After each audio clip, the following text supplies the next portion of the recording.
Good morning, Xbox. Good morning, everybody. Good morning, panel. Welcome to another show, and thank you for getting up early with us as we're going to jump into a bunch of topics today, our usual segments, and a whole bunch more. But let's not drag our heels. E3 now behind us. We can kind of get back to business. Unfortunately, yes, the news kind of slows down significantly after that, but there's still plenty of games in the pipeline, lots coming out.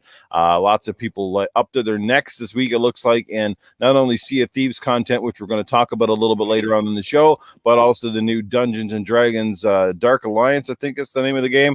I see a lot of people playing that as well. So we'll probably touch on that, maybe get some impressions and a whole lot more. Let's introduce our fantastic panel, and then just got a quick announcement to make here. So I'll start out with the man who on my screen is on my right, but he would be technically on my left. And let's go with the one, the only, the man who's becoming quickly famous, Cerebral Paul. Hey, good morning, everybody. And if I quickly mute myself, it's because I've been having this chronic cough issue. And too bad it's not really a chronic cough issue. It just happens a lot. So it's nothing I'm enjoying. For those of you who are old and might get that joke. Others, who cares? Anyway, I have been playing a lot of Age of Empires 3, actually, on the PC. And enjoying that. Just something a little different, a little chill. You know. Nice. I have played the Dark Alliance, but I haven't had a chance to group up with anybody yet and check out the multiplayer. Solo, it's okay. I actually enjoy it solo. Some people don't, but I do want to play with a group at some point. Nice. So that's what I've been up to. That and getting ready to move. So. Okay. Sounds like you've been a busy man. Definitely busy. Yes, and we will talk about some of the articles and the people who reached out to you a little bit later on in the show. To your left and also to my far right, we have the always dashing man with the cool posters and Halo figures in the background. It's the one, the only Axel 1324. Good morning, Xbox. Oh man, I am excited for this morning. It's been a good week for me for gaming. It's been a good week overall, and I can't wait to get into it. Certainly. What have you been playing? So I've been playing. Actually, I decided that I need to clear one of the games on my backlog. I've been waiting something like 25 years to finish this game, and that game is Chrono Trigger. I have never finished Chrono Trigger, I noticed. So I decided that's it. It's time to take on this tale of time. And I've been playing a lot of Chrono Trigger. The music I'm liking it. The story is semi-open worldish. How you can go through each time and kind of have freedom to explore anywhere in that little world you go through. And I'm really enjoying it. But it reminds me of old school because I was really tired one day wanting to sleep. And I'm like, no, I can't end. I've been playing for 2 hours. I need to find a save point. So all I was doing was trying to hurry up through the world to try to find a save point until I finally found one. And that's save anywhere is definitely a luxury these days compared to the old school games. Oh, I bet. I totally hear you on that one, man. I think it was one of my big gripes of some of those games a while ago. Yeah. All right. She's been streaming and beaming and double teaming. Here she is. It's Cool Cat Terry, sporting always that fantastic little Series X beanie and the brand new Xbox Pride shirt, which looks dashing on her, by the way. So, Terry, how have you been? What's new, and what have you been able to play? I've been doing pretty well. I've been playing a lot of SnowRunner. We've kind of just been, taking it easy while I wait for some games to come out. We'll talk about it later, but I haven't been able to play Dark Alliance as much as I've been wanting to. So we'll get into that later. We'll touch on it, but otherwise, I just been messing with SnowRunner and some other indie games and things like that. Nice. I heard that SnowRunner is pretty good. I haven't played it though, but yeah. I finally made it to the snow. That one's on a Game Pass. Or no? So I think it is. Yes. Shaddai shakes his head. Speaking of Shaddai, we're gonna bring him in here. Shaddai, how you been, man? Like I said, love the new hat. Looks dope. Cool stuff, man. So what have you been up to? What have you been able to play? Actually, good morning, everybody, and welcome to Good Morning Xbox. Me, actually, not too long ago, I suggested Terry to play Bartlow's Machine, and it was a small indie.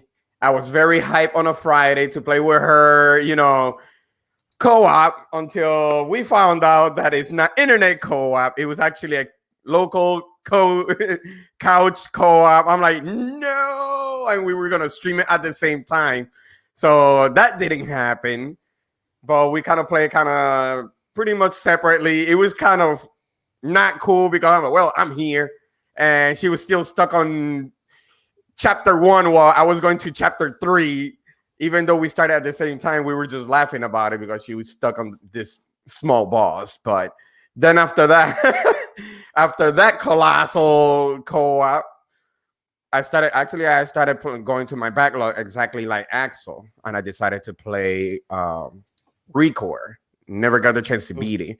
Finally, I got the chance to beat it after headaches of the game. Mm-hmm. Game is good, but it has some crazy hiccups. And then I started playing with my friend Halo 5 multiplayer, and we had a blast. I mean, we were rusty, yes, because we haven't touched that for a while. But I guess after the announcement of Halo Infinite, we pretty much had that itch of going back to Halo, and we started playing that. Last night we started playing big team battle. That was awesome. That was really, really awesome. Those are the games that I've been playing pretty much lately. Absolutely. Nice. Oh, and as for me, guys, I've been basically playing the game of life lately, and I'm not talking about the board game. Just life has been catching up with me lately. I've been just between work, regular life stuff, getting chores done around the house, and the fact, if you probably haven't heard already, yes, because I know I've been pretty excited about it. It's been over 20 years in the making, but I finally went out and bought a motorcycle. And so that was a big thing for me. It's one of those dreams I can knock off my checklist. I've always wanted one, and now I finally got one. And the coolest part is it's a Kawasaki Z650. And if you guys haven't seen the pictures online, it looks like Xbox. I mean, actually, it really looks like Xbox 360. Somebody said it's got the classic, the green, the white, the black. Yeah, it's pretty stylish. And of course, I did that on purpose. It's Kawasaki green, but they match it with Xbox pretty well, and I thought that was kind of cool. So, as far as games, really, not a whole lot, but I did manage to jump in and play a little bit of Sea of Thieves last night with somebody who's in the chat right now, Caper Grant, and my buddy Treacherous God. We got a chance to check out that pirate life stuff, and that was pretty awesome. And I'll talk a bit more about that in a bit. Yeah, let's catch up with the chat here now that we've kind of got the intros out of the way, and let's start with Doggy Dog, who was the first in the house today, and he comes in hot once again, dropping a super chat at $1.99. Happy Sunday, panel and chat. Doggy, happy Sunday to you, my friend, and trust me, we're going to get you on this podcast at some point in time. We've had you on Gaming After Dark a couple of times. You've been a phenomenal guest. We look forward to getting you on here. You're a fantastic supporter, and we'll definitely get you on here sometime soon, and probably certainly around the time when Halo launches. I'm sure you'll have plenty to say about that. Let's catch up with the rest of the chat here right now while we still can. General Spartan's in the house. Casket Repair, Toolman 55. How are you guys doing this morning? Scrub Nurse, shout out to him who couldn't be here today. He's busy at work. He may be here halfway through the show if possible.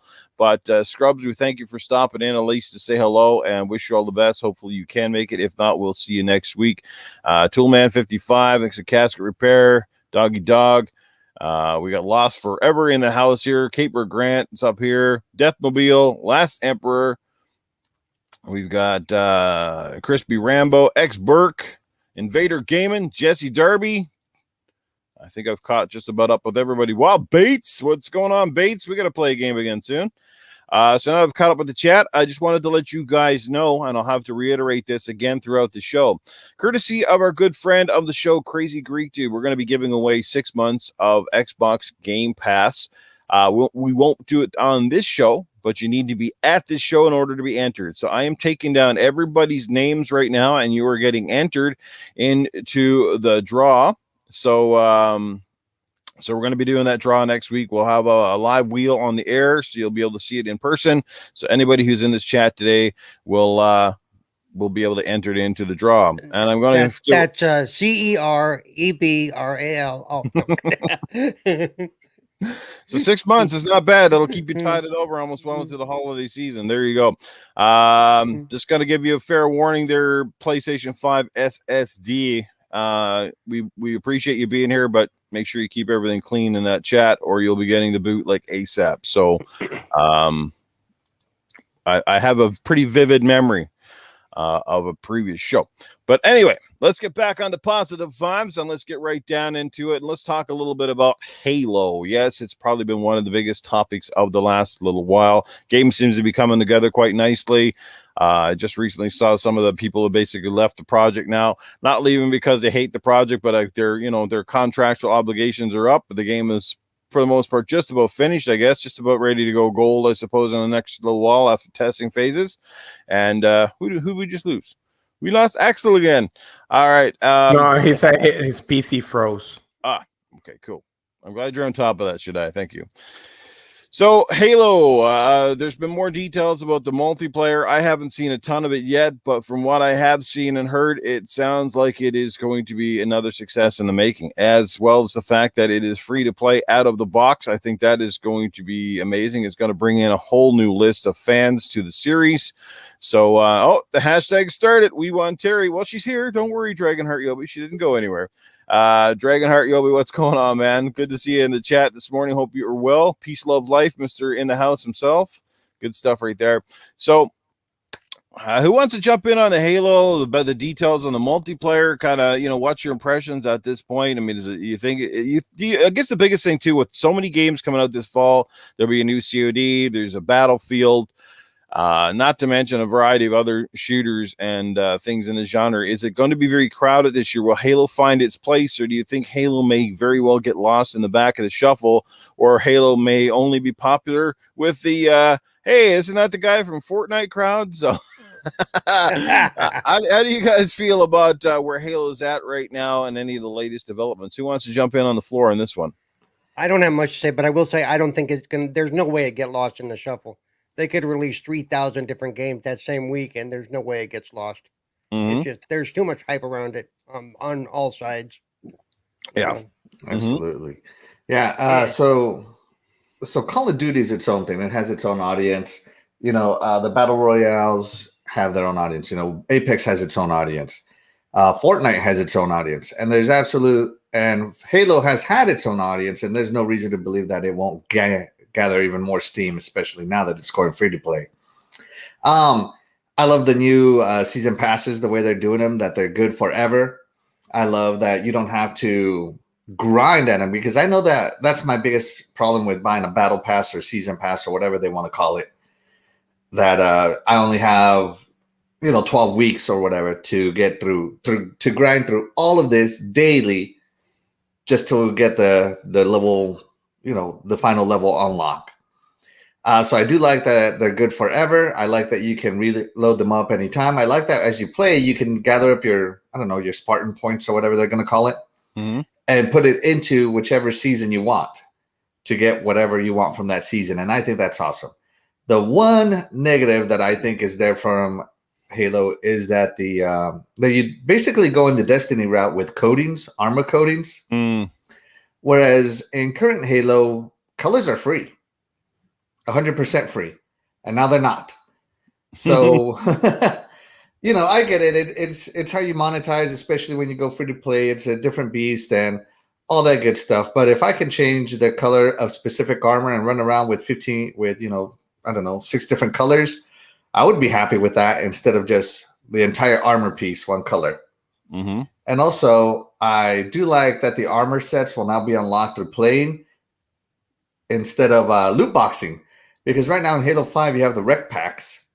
You've got to buy them through playing or through cash. And who knows what you'll get. If you want an ultra rare armor, you just got to keep buying rec packs. So I really do like the monetization route they're going with the battle pass. But most of all, I love the Spartan abilities. You can have the shield. What do they call it? The repulsor. Yep. You can have the grapple hook. You can have, it looks like a threat indicator where you can see through walls. Right. So I'm really enjoying that. So it's going more Halo Reach-ish Mm-hmm. with smart abilities. So I do like that. It's going to add some to it with overshields and whatnot. So I cannot wait. Right. Well, I think the see-through walls reminds me of was it that perk that you had, the vision or whatever, the heat vision, where you could see the things through the wall. Is that a Halo thing? Yeah, in Halo. Mm, In Halo 5, if you I'm pretty sure it's Halo 5, you have that one of those perks, like you got those things that you can set up It was with like a your type of thing. pulse. It was like a The type of pulse, pulse. yeah, the Yeah, pulse. oh, okay. And it's then like a you'd type see of like pulse. hardly anybody used it. Most Yeah. people pick the dash, Yes. the dash perk or whatever it is. But yeah, with that one, it's the pulse, and you can see all the red like heat outlines of all your enemies on the screen. Okay. Yes, I know what you're talking about now. Yeah. Yeah, I think that's what it is, and they made it into a droppable ability. So now instead of loadout being locked to your loadout, it's an item you can pick up in game. Mm-hmm. So that's going to lead to some chaos because if I kill you and you haven't used it, I get it. Yeah. So that's, and then you get teabagged. Just saying. Yeah, about it, like you said, you Halo basically Bloom from Halo. Sorry, it's Christopher Blom. He says, yeah, they don't want players to be grinding for things like it's a job. But they will have seasons and the battle passes and stuff like that. So they're going down that route where obviously the game will be a living ecosystem for not only when it comes out, but probably for some years to come. Do you see this when a Halo Infinite comes out? Do you guys see the Master Chief Collection finally getting some closure? Because I mean, I'm actually impressed that the Master Chief Collection, they've upgraded it like this long. Like this game came out years ago with a very rough reception, perhaps one of the most crappiest launches I can remember in a long time. Mind you, it's a massive undertaking when you think about it. You got you had 4 Halo games with different engines built on different hardware, all trying to run some sort of a, I don't know if it was emulation, not really emulation, but trying to get it all to run together and then make a seamless multiplayer infrastructure had to be a massive undertaking. And they obviously botched it, but I mean, compared to where it was when it started and where it is now, it's turned into being a bit of a flagship, certainly for Game Pass and Xbox carried forward, and a great throwback to Master Chief. So, I mean, where do you see that game ending up? Will that have its own audience for the classic stuff, or do you see that dropping off significantly here? Or like, basically, should he just end the content on that one at this point then? No, I love the Master Chief Collection. I think it's awesome. Really. Yeah, me too. There's some great games on there. I mean, because it's all basically in one hub, and you can jump from one to the other. And they've added more games to the hub as it's gone on. Mm-hmm. So, I don't think it's gonna go away totally, because some people are still gonna, especially when you're doing community game nights or whatever. Some people still may say, "Hey, let's go do some, Halo 4 or whatever." Mm-hmm. And instead of having each individual game, people just have the Master Chief Collection, which will probably stay on Game Pass from here to eternity. So, Gotcha. Yeah, no, I agree with Fastback. MCC forever. And I agree with him. There's something to be said about the Master Chief Collection, the upgrades, the visual upgrades, the gameplay upgrades, the quality of life upgrades that they put into these games. It's definitely different than the original games. And they've also shut down servers to those older titles, the multiplayer servers. Mm-hmm. The only way these days you can play Halo 2 multiplayer is through MCC. And if you remember, that's a huge deal to some people. Mm-hmm. I believe Halo 3 is also scheduled to shut down here soon. Yep. So yeah, no, I think Halo MCC, if anything, it's going to expand. I can definitely see them adding Halo 5 now. Yeah. At some point, yeah. Yeah, and porting that to PC. How successful that would be, who knows? But if it's included with MCC, that's definitely going to be something they do. Mm-hmm. And one of the big nice things that they did with MCC is they unified the control system. You could set up your controls so they were the same across the board. Mm-hmm. You have no idea how much of a pet peeve that was to change control schemes at first. Oh, yeah. Now you can have one universal control scheme all the way. And for me, it's all the way Halo 4. It's the perfect way to play. I think mine is closer to Halo 2, but yeah. Definitely. Any thoughts about where the future of the Halo multiplayer is going to go? I mean, I know this is a topic that's probably not overly exciting for Terry, but did you have any thoughts on it, Terry? No, just could care less. It's like one of those things, and that's fair enough. We're gonna carry Terry all the way to gold. Let's make her champion. That's right. She's gonna have to come play the campaign with us. That's what we're gonna do. We're gonna force her in there. We're gonna play through the whole MCC, Terry. You and me. Let's do it. But the question is, doesn't it the multiplayer will have some type of Halo Reach story on Halo Infinite? And that's something that I kind of sure what was sounds it like on? it. Yeah, because I know it was on Halo Waypoint that supposedly is going to have some type of story in the multiplayer, and they mentioned Reach. The question is, I know we're talking about multiplayer now. That what is his name? Joseph Staten. Yeah, he actually mentioned it, and the question is, will we revisit the planet Reach on Halo Infinite? That's the big question now. Now they're trying to put supposedly some type of campaign that it comes with the multiplayer. That's one of the that would biggest. actually be cool to go back to Reach, because Reach was actually pretty cool. He said that there are what was the I know I wrote it down his quote is like he said Reach has a rich history. It's a key location for Spartan. There's more to it, but I kind of took that one. But I'm like, yeah, I'm with you, Paul. Reach have so much story into that thing, and if they go back before we head to another planet or pretty much another ring, it's going to be pretty much exciting, at least something new to Halo. Yep. And at the same time, we get to revisit one of the favorite planets, which is Reach. That story is really good. Halo Reach is really, really good. I like it. I mean, I could go into the lore here, but the weapon, the AI, has connections to Reach. But I don't think the multiplayer is going to go Reach. I think it's just going to be Reach themed, is what it is. So a lot of the armor unlockables and whatnot are going to be more rich. Like I think it's June. You can see June's helmet with the skull. So that came from Reach, and a lot of the armor looks like it's from Reach. So I think it's going to be more Reach themed in the multiplayer, but in the campaign, but it could be a reference. You never know. It could be a theme, but it might be a possibility. The locations, locations. I mean, you could be fighting on Sword Base. The locations, but as a standalone story, I don't think so. Now, if they did something like Spartan Ops Reach, that would be awesome. The timeline doesn't make sense, right? On the story wise, I'm with you on that with Spartan Ops. I'm with you. That would be hot. That would be really Follow Reach happened before the original Halo, did it not? It did. Reach happened very early in the war. I wouldn't say very early, but early enough in the war. The first planet was Harvest. But no, the connections to so in the lore, Blue Team returns to Reach. The Infinity and Blue Team go to Reach to recover the matrix of the AIs. And that's how, and Dr. Halsey creates the weapon, which is where she's very much a Cortana model.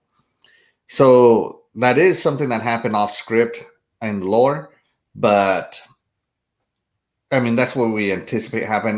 They kind of reference a lot of stuff in the, Ghost of Reach, the novel, Shadows of Reach, and then there's another one. I mean, Reach is a popular planet, like Shaddai said, but yeah, in the lore, Fall of Reach. Fall of Reach is the main one that everybody references. And the 343 has gone so far as to clear up all the inconsistencies between Fall of Reach and Halo Reach to one concurrent timeline that makes sense now.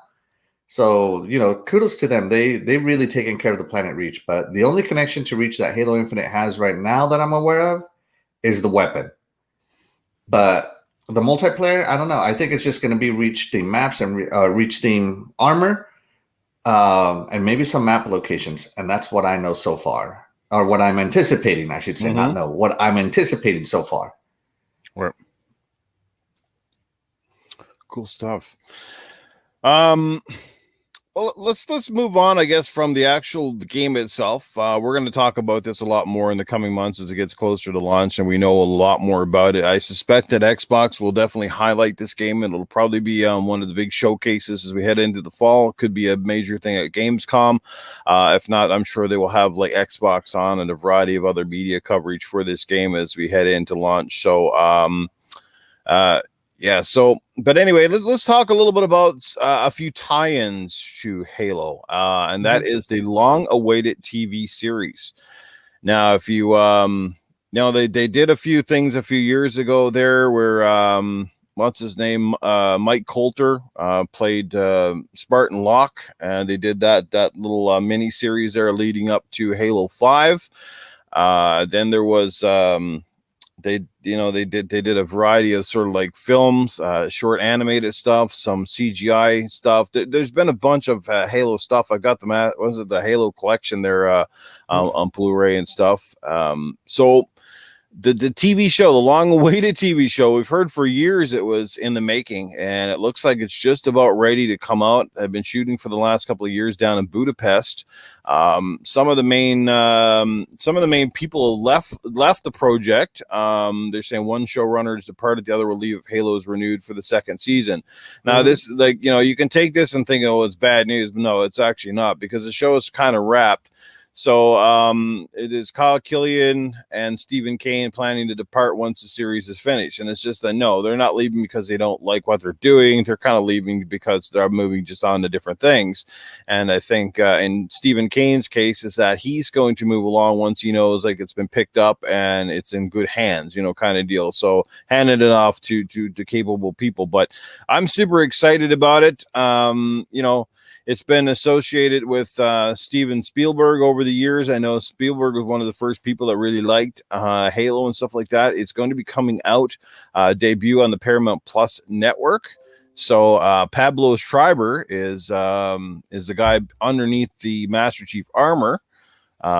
You won't see his face, obviously, but he is the actor that will at least be donning the Master Chief, the Spartan outfit. So, how do you guys, are you kind of excited? I mean, this kind of is supposed to come out more or less alongside of obviously the new show. So, where's your excitement levels for a new Halo TV series? Has it been too long in the making? This might actually get me interested in the Halo storyline because, as I've said before, compared to Gears, I don't feel as attached to the Halo storyline because I'm not going to read all the books and stuff. That's unless I really get into it, then I want to know. But I shouldn't have to read the books to learn the lore, right? That's just that's to me because of the fact that we never really got to know Master Chief beyond the guy in the big armor. There was nothing.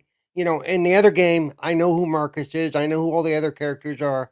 I know a little bit of their backstory. I know what their personalities are like. To me, Master Chief almost struck me as an automaton. He had no real personality to me because, like I said, I didn't read the books. I didn't look at any of the comics or any of the stuff they've done on the side. And with Gears, I didn't have to. It was all right there in the story. Right. Master Chief kind of reminds me of RoboCop, just a big, guy walking around doing what he has to do, which is cool. But there was nothing in the story that drew me to it. It kind of is though. That's a great analogy. He is kind of like a space RoboCop in a sense, So that's where I'm at. I want to watch it to hopefully learn more about the story, so it'll draw me into the story more, so I understand more of what it's all about. Terry, have you any interest? I know, like I said, because you're not really that much on the game. So, is there any interest in the TV show to see where they take Master Chief in the live action world? Not really. I'm not gonna say probably. I'm not gonna watch it, so I have no interest. The only thing with me though is I don't understand why they just refer to him as Master Chief because that's just a rank. What's his name? What's his name? John? Well, no. Well, that's important. His other John 117, isn't it? His name is John, and his number. He's recruit 117. That's obviously who he is. So it's Spartan 117, not John 117. It's just John. Right. But yeah, he does have a name. I just can't remember it right now. but it's John 117, Spartan Recruit 117, and his rank is Master Chief. Mm-hmm. You're right. And the reason they refer to him like that is because that's just how you speak in the military. Mm-hmm. You know, when I was talking to some of my superiors, I would go, "Hey, Sergeant, Mm-hmm. Master Sergeant, whatever," right? Mm-hmm. Lieutenant, LT. Sometimes we would just go LT, and it's just the way military lingo goes. And it just kind of caught on to pop culture status, and that's the way it went. But yeah, I think they were just making a military game, so they referred to him by his military rank. No, I get that. Like my husband's Navy, so that's why I know what Master Chief is. So like, I get it. But Yeah. even in the Navy, they just refer to everybody by their last name. You know. That's a Navy thing. Yeah. Yeah. That's a Navy thing. Yeah, I don't know. The Navy. A subordinate is not going to refer to a Master Chief by his last name, not unless he wants to be very subordinate. You know, And then when you're superior, you don't even refer to them by their rank. They call you by your last name exclusively. Yeah. Or your nickname, and hopefully you didn't get a bad nickname. higher ups will still use their rank, but then they'll stop. You know, they'll include whatever else goes along with it. And yeah, it's just something I was just curious about. And like it just kind of sucks that he's because he can't rank up because Master Chief is as high as you can go before hitting officer. So like he's kind of just stuck there forever. So, like, Ironically, so in Blue Team there's Fred. You know, Fred, this is Spartan Fred. He's actually an officer, and he takes orders from Chief. It's kind of funny. What? Yes, I'm serious. Oh my goodness. Okay. And by the way, I have to do this. Welcome, Joe Dunmore is in the house. Joe Dunmore. Joe Dunmore. Like the Mag does it. Dunmore. That's funny. I'm sorry. What was the question? Oh yeah, the Halo TV show. Yes. When I first heard about this, I don't know, like 3 or 4 years ago, I'm like, that's it. I'm subscribing to. I believe it was Stars at the time that was doing it. I'm getting Stars as soon as this gets out, and then it moved over to Showtime, and I'm like, I'm getting Showtime as soon as this comes out, and now it's on. I think Paramount Plus is where it's gonna go. Yeah. Mm-hmm. So I'm canceling Disney Plus. That thing is trash now. That Master Chief and Halo is going to be on Paramount Plus, and that's where I'm going to go. I've heard that some screenshots leaked and that they look good. I didn't get to see them. I don't want to see them because I don't want to ruin it for myself. Yeah. Fun story though is the voice actress for Cortana is actually playing Cortana, so that's awesome. So yeah, I'm really looking forward to it. I'm really looking forward to seeing how they're going to do the armor, to finally see a good, not fan or low budget armor piece. Not to say that Xbox skimps on the armor, but doing stuff for TV shows, you got to do, and for movies, the costumes get more attention than normal cosplayers can do. Maybe they're going to go CGI. Maybe they're going to go CGI. Oh, they better not go Green Lantern on this. I will be so mad.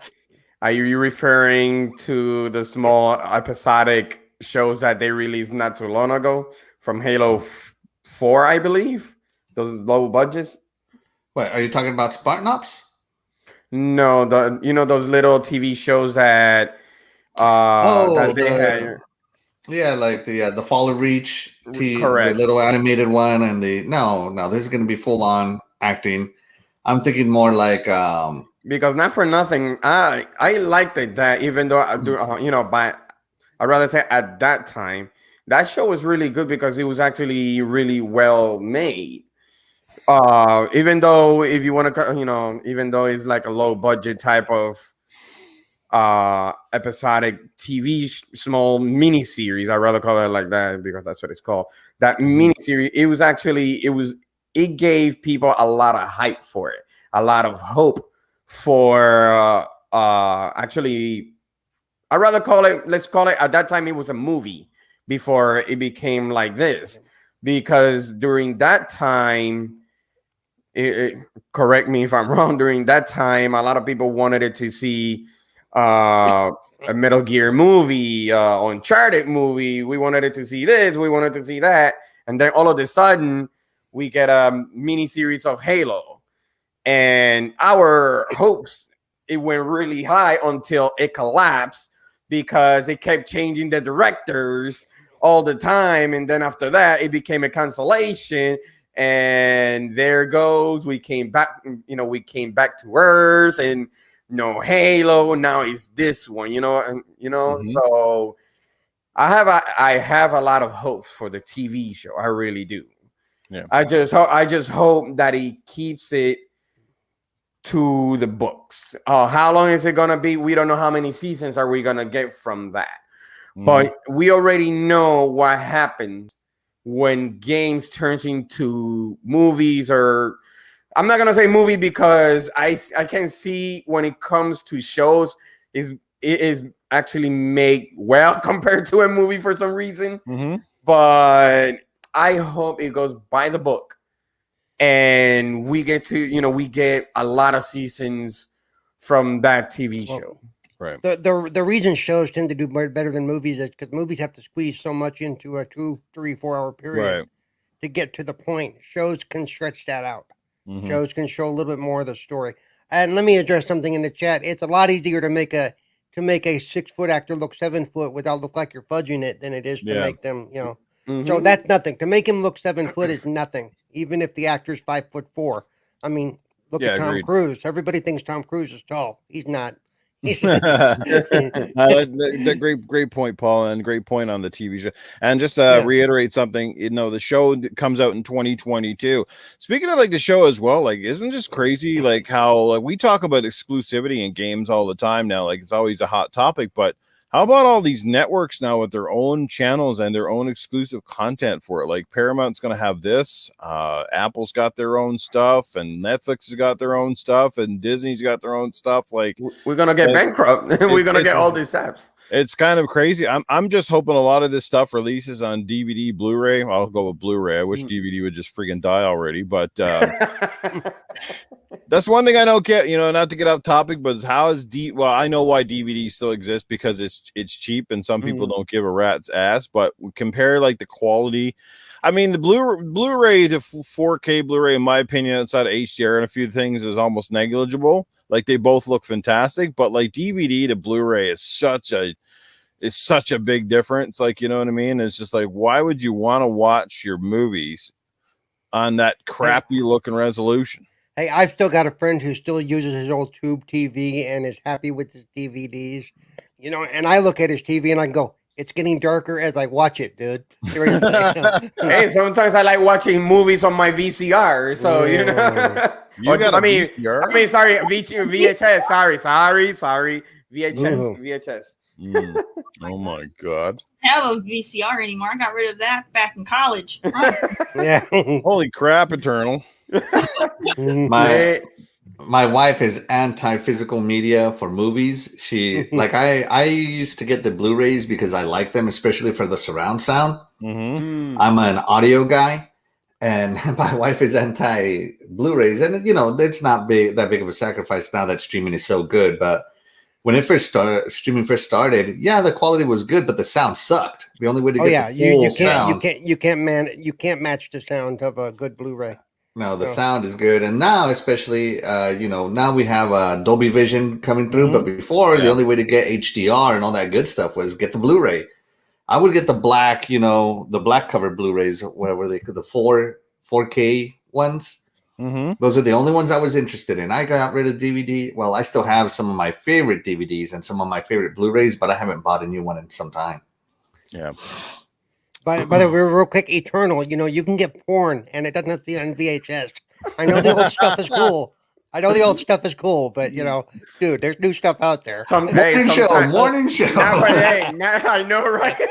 Hey, sometimes you want to go retro. You never know. Yeah.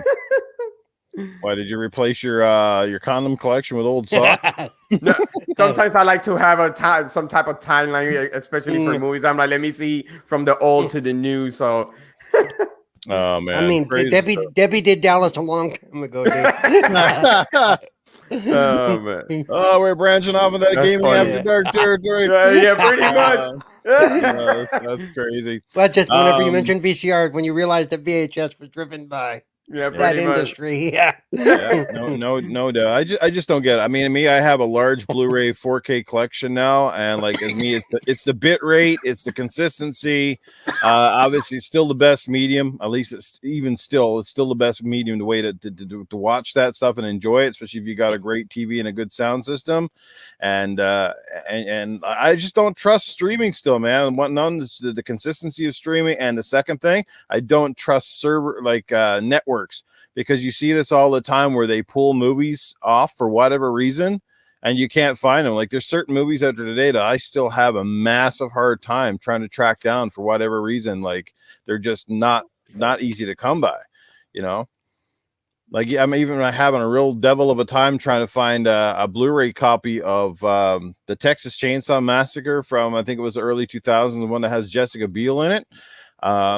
For some reason that movie's hard to find. I don't know why, but yeah, crazy. Like it's little things like that. They just pull this stuff off. But anyway, we're totally off track. But I'm excited for the Halo show. I can't wait to see it. Based on what we saw with with those movies leading up to it. I have high hopes that the series will be good, that they'll be able to cover a lot of bases. I think the key is as well that the special effects will be awesome. From the little snippets I saw and from the stuff they've done in the past, I have no reason to believe that they will not be standout. You were going to say something, Paul? No, nope, I'm good. Okay, so I'm excited.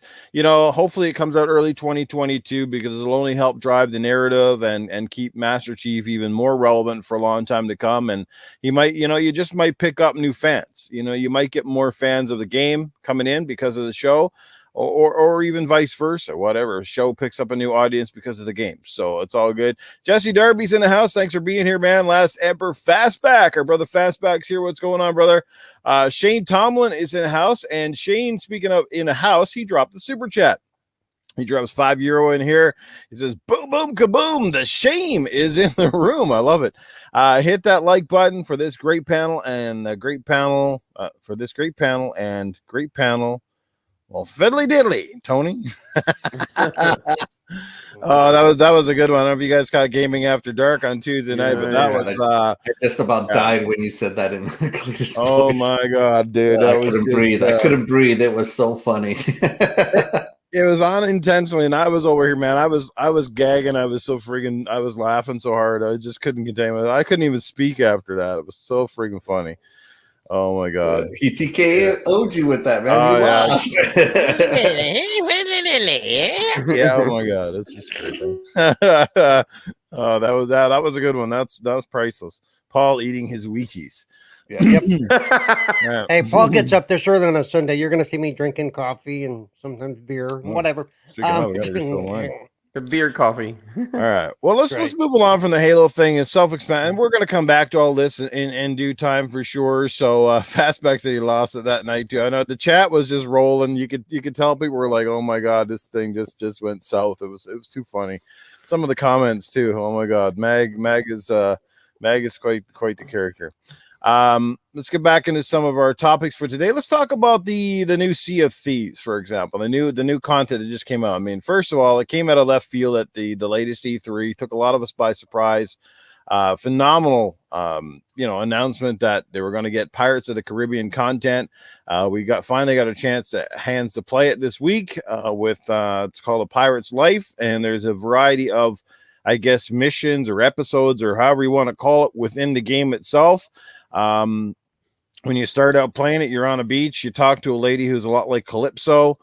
She got that accent, and basically you get sent off on a little adventure. And the first one is to basically go out and release Jack Sparrow before Davy Jones and company show up on scene. So who's had a chance to kind of dive into the jump back into Sea of Thieves? I think it's awesome. Terry, I saw you last night. I was almost going to send you an invite, but I saw you're in a pretty full party, and I just let you be. But anytime you want to roll, I managed to roll, like I said, last night with my good buddy Treacherous God and Cabra Grant, who is in the house. We had a blast last night playing it. Then I got late, so we just left it at that. So, and then we had a server issue. So we said, I think that's a game sign telling us we should just stop for now. So who wants to take it away? Give us your impression. If you haven't played it, cool. But whoever's played it, give us your impressions of what you saw and how cool it is to see that content. Anybody? I booted the game for the first time since it launched. Wow. But I didn't play that content. My buddy was downloading the game. I literally told him at like 1 o'clock, download the game so we could play it tonight. 6 hours later, his game is still downloading. I'm like, oh my goodness. So I just tooled around with some other people for the evening. Hopefully Monday we can actually play the Parts of the Caribbean content. Mm-hmm. If his download is done by Monday, we'll see. Yeah. Oh man, some of the downloads have been so slow lately. It's crazy. Mine internet was downloaded bad so last night, too. fast. Yeah, Yeah, no. So I played the Sea of Thieves content, and yeah. So I streamed it, and on my stream, if I'm reading a book, or how you got to read the book to get Mhm. an idea of what you're doing, I'm reading it, and it's in Calypso talk, is what I'm calling it. Yeah. So every now and again, I'm like, wait, that didn't make any sense. I would have to read it again and try to get a user accent, and then going through the island, it's basically like going through the Disneyland ride, Mhm. the Pirates of the Caribbean ride. They're just I think it's even recordings directly from the ride Mhm. because it sounds like it. I love how they merge the worlds together. Mhm. And then you finally get to the adventure part, and you get to do that fight with the Dutchman. All that good stuff is awesome. But what really impressed me, I've been playing Sea of Thieves for a long time, so I've seen how their storytelling has evolved. When you enter the portal to move to the other world, it's showing you a cutscene, right?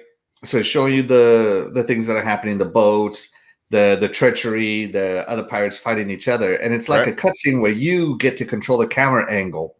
And that's really awesome. You can't drive, you can't climb the mast, anything like that, but you can move around.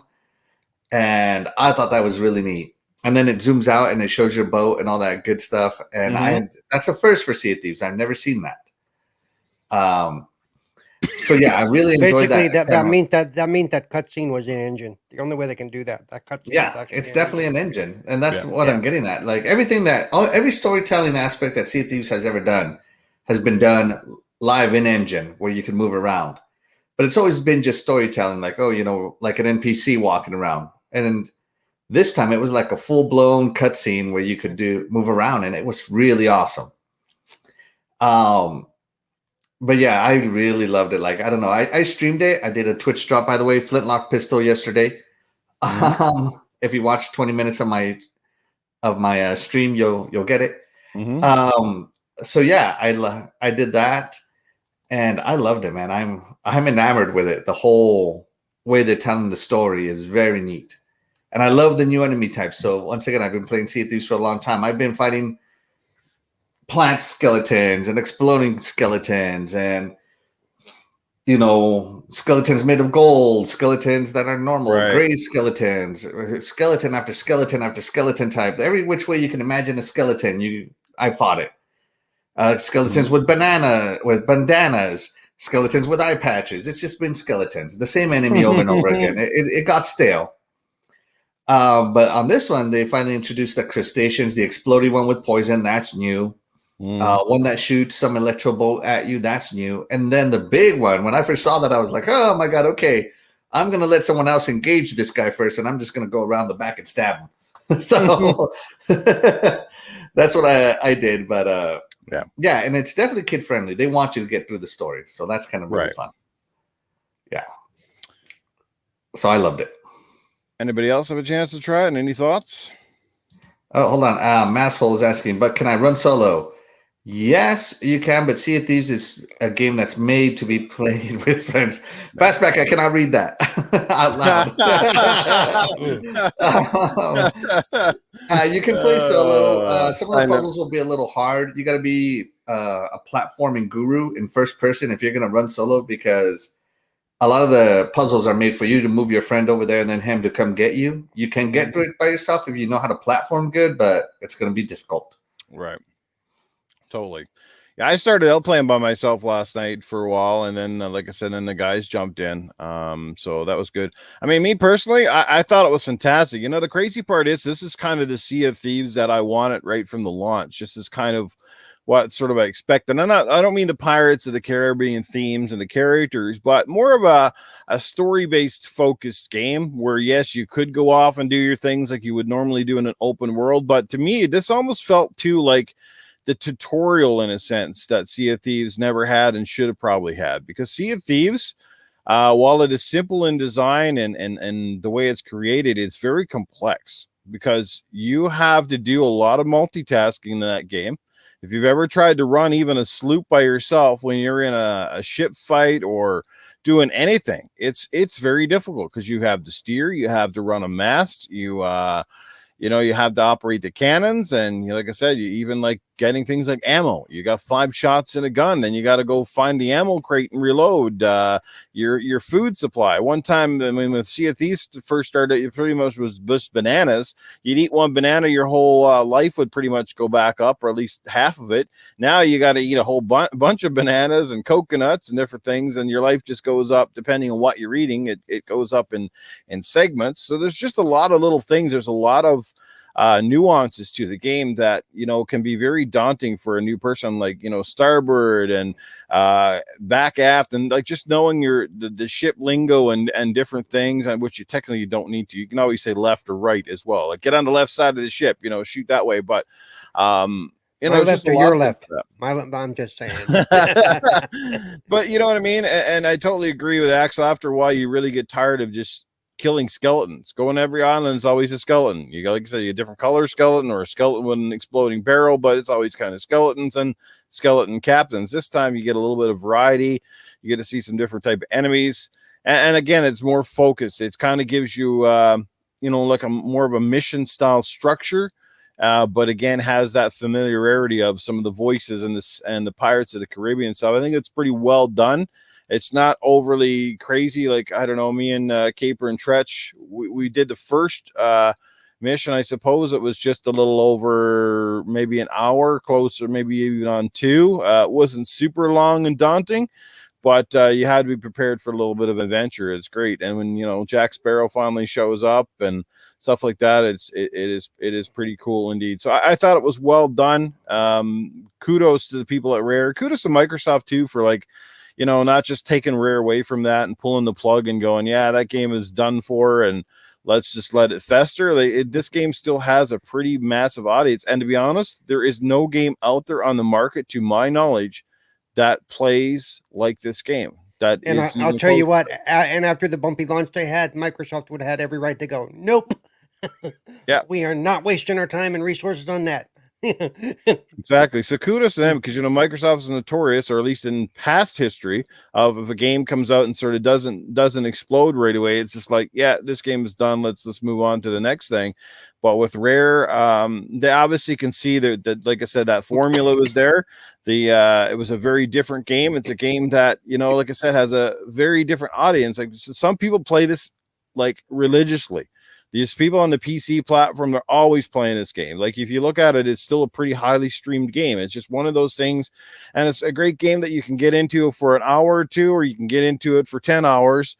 It doesn't matter, because there isn't like a lot of story. There isn't like a lot of stuff to, to get overly complicated. Like, where did we leave off? Like, basically, you can play this game how you want. You can make it quick and go get a couple of treasures, have some fun, or go take on people and blow up some ships and navigate some storms and go to some crazy islands and do all those crazy little things. So I think, like I said, it's genius. I love the DLC content, or I shouldn't say DLC, it's add-on content, and it's within the game. And just a tip for you guys, after the first one is over, we were kind of like, okay, so what happens now? You basically just go back to any outpost and you'll find that lady, and you will see the next series of missions. And it's just like doing the regular missions. You have to vote on them, and you just throw down your knife, and then off you go to the next sort of story segment right there. But you can't get to the next one without unlocking the first one. So they still have to be done in like a sequential thing, but it is pretty cool. Yeah, and that's another big life improvement, because the previous Tall Tales, you had to search islands. And, they had the mini outposts, and somewhere in the mini outposts, and one of them, you had to die and load it from the ferryman's ship to get it. Like, it was a scavenger hunt before. So that's a great quality of life improvement now as to before. No, not that I didn't enjoy before. I personally love the scavenger hunt of it. The whole purpose of Sea of Thieves is to encourage exploration. Um, but yeah, I think the reason Sea of Thieves is so popular is because no two times you load up Sea of Thieves and are out in the open world will be the same ever. You'll run into different crews with different play styles or different attack styles. They might be friendly. I remember one time there was this group of two galleons running around just in a group, tearing everybody up. That's all they were doing. So me and a bunch of sloops, we just made our own alliance, and we got into this huge, like 8-ship battle where we would basically tag in and out with these galleons. And we ended up sinking them, and it was a great feeling of victory, and that you don't get that anywhere else. And that's the only time that's ever happened. It hasn't happened again. Normally it's every man for himself on Sea of Thieves, but not this time. This time it was like, who's going to control the server? It was like a fight for the server. It was really awesome. Sea of Thieves can support, I think, 24 players per server. And, so those galleons were 8 of them. So they were roughly a third of the server just running around, killing everybody. So, yeah, it's a really fun game. It's really interesting. And if you want to go all the way to Pirate Legend, by the way, if you make it to Pirate Legend, all those skeletons get a lot harder. Yeah. Instead of dying in 3 to 5 sword swings, they die in 5 to 9. So, yeah, I'm a Pirate Legend, so I hate running into skeletons because they just take so much time. Yeah. Just let me do my mission. Yeah, Dragonheart, Yobi, and Caper have a great point in the chat, too. And I think this is part of the allure with Sea of Thieves. A lot of us has grown up as kids, and even today, one of the most popular things that you see is, it would have been fun to be a pirate. As kids, a lot of people dressed up as pirates, and it's a very popular costume. For Halloween. It's just one of those things. And it does kind of nail that. It nails that allure of being on the high seas. One, because the sea is done so realistically as well. Like, this game really feels, if you've ever been on the ocean, if you've ever been in I'm catching Paul's cough here. But if you've ever been on the ocean, you've ever been out in a real ship or on a boat, like this really captures it. As a matter of fact, some people even play Sea of Thieves and basically get seasick, they tell us, which is really weird, like coming from a game. But that's how realistic it's done. The heaving and the rolling of the waves, of course, the wind and navigating the sails. So, like, the game really nails that. That's one thing it nailed even from launch day, is it does at least give you that feeling of being a pirate. Like I said, there's no tutorial, there's no hand-holding. They don't tell you to go up to stuff constantly and you have to do this sequence of buttons and stuff like that. A lot of it you just figure out on your own. You figure it out by playing, and there's going to become some trials and errors. And one of the lures is also one of the things that people swear at for the game, right? Because I think Massol says in the chat, I hate to play for hours, basically just for people to steal my booty. At least buy me dinner first, right? And he's kind of right. But that's also part of the fun. Because how intense does that game get when you got that ship loaded full of stuff, and all of a sudden, especially if you're in a smaller ship, like you're in your little sloop or the Brigandine and you're getting ready to go to your island, you've got about 30 or 40 chests on board and some skulls, and then all of a sudden this big old, you see the big old, what do you call it, the galleon rolling up on you, and you're just like, oh man, are we going to make it? We got to get this stuff off. Are these guys going to be friendly? Because we've all seen that too. And just like in true pirate fashion, like you heard from the old days, the backstabbing and the double crossing, it's true even with the gamers. Because we've all had those stories where on Sea of Thieves, I know I have, where you basically went out and got your stuff. Another ship rolls up and they start talking. You're like, yeah, because you can talk to people. Apparently, even without the mic, if you have the setting turned on, you can use the conch or whatever, and you can talk to the other team. And it's so cool because it actually sounds like you're really speaking through like the thing. And and then all of a sudden you get to the beach and everybody's supposed to be like, oh, we're all nice. And then they double cross you. You get on the beach and they start stabbing you and shooting you. And next thing you're dead and they're stealing your stuff. Like just like you would imagine probably back in the old pirate days of, someone just stabbing you in the back while you're playing. It sucks, but it's also one of the things that makes it intense because you don't know what you're going to get. And you don't know if those players that are acting all nice to you and teaming up with you are going to turn on you in a moment's notice. Hey, the L Train is in the house. What's going on, L Train, man? Good to see you. You know what I mean? But anyway, I don't want to go on about Sea of Thieves all day. People are falling asleep, but. Hey, Massol, when I take your loot in Sea of Thieves, because I do that, I won't take you out to dinner, but I'll give you a banana. Oh, speaking of banana. Ooh, I got one right here. Oh man, There, yeah. No, there you Sea of go, Thieves guys. is just Yeah. chaos. And I know I've done the I've tried to do the Fort of the Dam. I don't know if Mhm. you've done the Fort of the Dam, Noof. I have done one of the damned forts in the past, and those are hard. The Fort of the Dam is this fort that you got to light your lantern every color under the sun, and you got to have them all. And it takes time to get all these lanterns because you got to die by a shark, you got to die by lightning, you got to get killed by another player, you got to get killed by a skeleton, and then you can light up the Fort of the Dam, and you got to do all this stuff. And it takes hours and hours. I remember one time I was 6 hours in, and we finally beat the Fort of the Dam. We got our key, and a galleon rolled up and tore it up. You know, like they took it. I've never logged out of Sea of Thieves so fast in my life. I was so pissed, you know, because 6 hours of my day went off, and I was like, I'm never playing this game again. Long story short, I'm still playing it. No, what is upsetting is that you do all the missions and you're ready to cash out, and you get this mix of Megalodon and the Kraken, and you get beat up by it. Oh my god, no, Yeah. no, thank you. I hate that. That happened to me only one time. Well, there you go. Any further thoughts, guys, before we get to Terry and her indie spotlight segment? I'm gonna try it today. I Nice. couldn't last night, but I'm gonna try it today. So is it cross-play? Because I can put it on my PC. I'm not putting it on the Xbox. It sure Yes. is. Paul, I was playing on PC yesterday with my friend who was on console. Yeah. Your controller won't start working until you get into the game. You have to navigate the menus with your mouse. Yeah, I've seen games like that. Yeah, Mhm. and they'll try to. You can pick a setting if you want to play with PC players or not, but they can't always guarantee it. I guess it depends on the servers, but yeah. Yeah, they even have a setting if you want to make it to where it's controller only, so that way people on PC can't use their keyboard. That is true.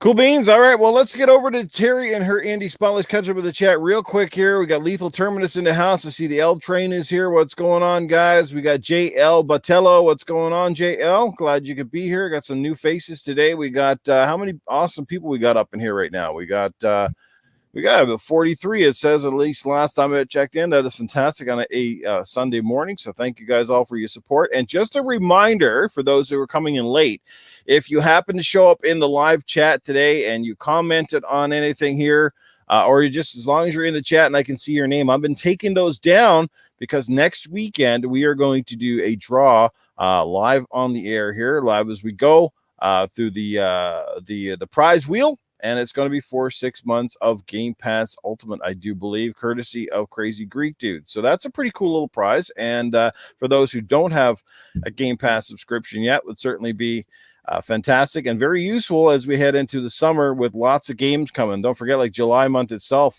we got the Flight Simulator, and there's a bunch of other fantastic games coming, and those will be available through Game Pass. So there you go. The Ascent is coming, so we're getting close to some really cool releases here. But anyway, without any further ado, let's catch up with Cool Cat Terry and the Indie Spotlight. All right. This one that I picked out this time is actually a game that's very, very special to me. It's one of my all-time favorite action RPGs that I've played. So I definitely want to show you. It's an older game, so it's gonna have some dated graphics because it came out on the Xbox 360 generation. But it's just a really, really good game. It's called Bound by Flame, and it's made by Focus Home Interactive and Spiders. Spiders is a small French studio that you guys might know more now because now they had a game come out like a year or two ago called Greedfall, which got a lot of attention. So if you're familiar with Greedfall, this is the game they made before Greedfall, and it's fantastic. So go ahead and I'm going to show you guys this trailer, and then I'll talk a little bit more about it because this game. Hopefully, it's not too loud. This war is lost. Thou wouldst better find the deepest pit and cower there until all is over. How can you expect us to follow you against the Deadwalkers and their generals, huh? I always knew it would be you. There is not enough space inside you for two souls. That demon wants your body. It will control you more and more until it has replaced you completely. I I have traveled this world and lived amongst its peoples, its elves, its humans, and I have witnessed the truth of their ilk.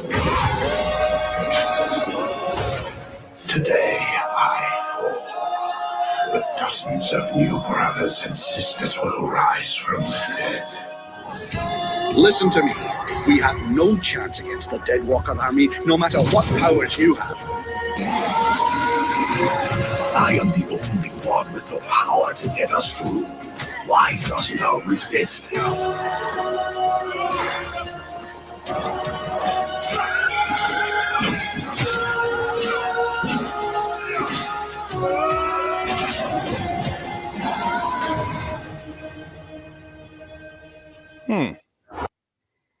All right, now this Right, game. that's it. I'm sold. I'm getting this. Yeah.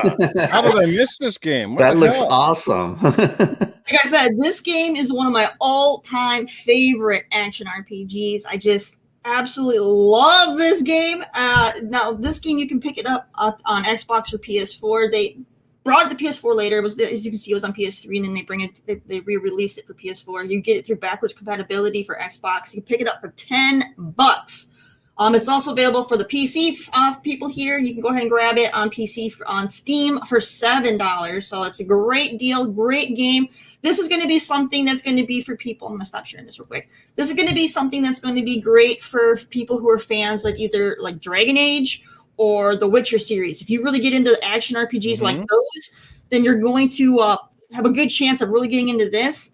Now, in that trailer, they were talking a lot to the character about how this like demonic side was going to take over him, because in this game, the player is a victim of this like demonic power that takes over your body, and you have to decide whether you're going to fully accept the demonic power or if you're going to fight against it so you can get some new heroic abilities instead. So kind of like, Paragon, Renegade kind of a situation that, BioWare kind of does. And it's just so well done. The music in this game is fantastic. You guys kind of got a taste of that in that trailer. That's actually the music that's in the actual game. They just do it for the trailer. They had the composer that did the music in this game is actually the same composer from Remember Me, as well as Assassin's Creed 4. So it's really, really good music. And if you're familiar with the BioWare kind of style, you're going to have, your romances are going to be in there. So you have romance options. You have your rivalry options. So if you are not nice to certain companions in your team, they could get mad and leave, just, like BioWare fashion. You got to build up that friendship. One of the great things is they have a fantastic crafting system in this game, which during the time when this game came out, it was actually the ability to customize your weapons and armor was the most in-depth system ever done in an action RPG at the time. It was just fantastic. You have your weapons that you can use, swords and bows and things like that. You also can set traps, and you also have like magical abilities. And one of the great things that they do that Spiders is kind of known for, especially if you're familiar with Greedfall, is they don't lock you down to one class. You can play as all three classes at once. You just pick and choose different skills from the different trees, and you just do them all, which is one of the things I really, really love for Spiders for doing. And so it's just really, really great game. I really enjoy it. I highly recommend it. It's just, I just love it. So yeah, if you're a fan of BioWare stuff, or like Witcher, you'll definitely have a good time with it. It's fantastic. And I will say the final boss in this game is my most memorable battle of all time when it comes to bosses. It's the only boss that took me 12 hours to do because it was so flipping hard. Wow. Playing it on the hardest difficulty. Yeah, I rage quit several times. several times. I rage quit on it.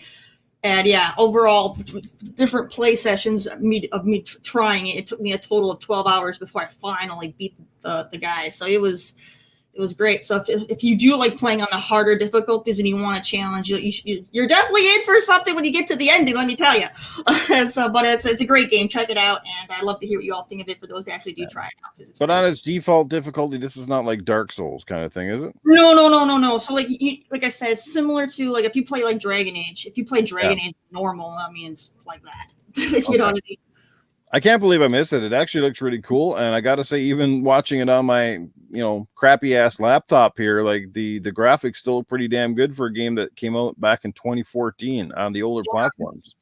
Yeah. When that hand came up and grabbed that ledge, I was like, "Whoa, wait a minute, what is this?"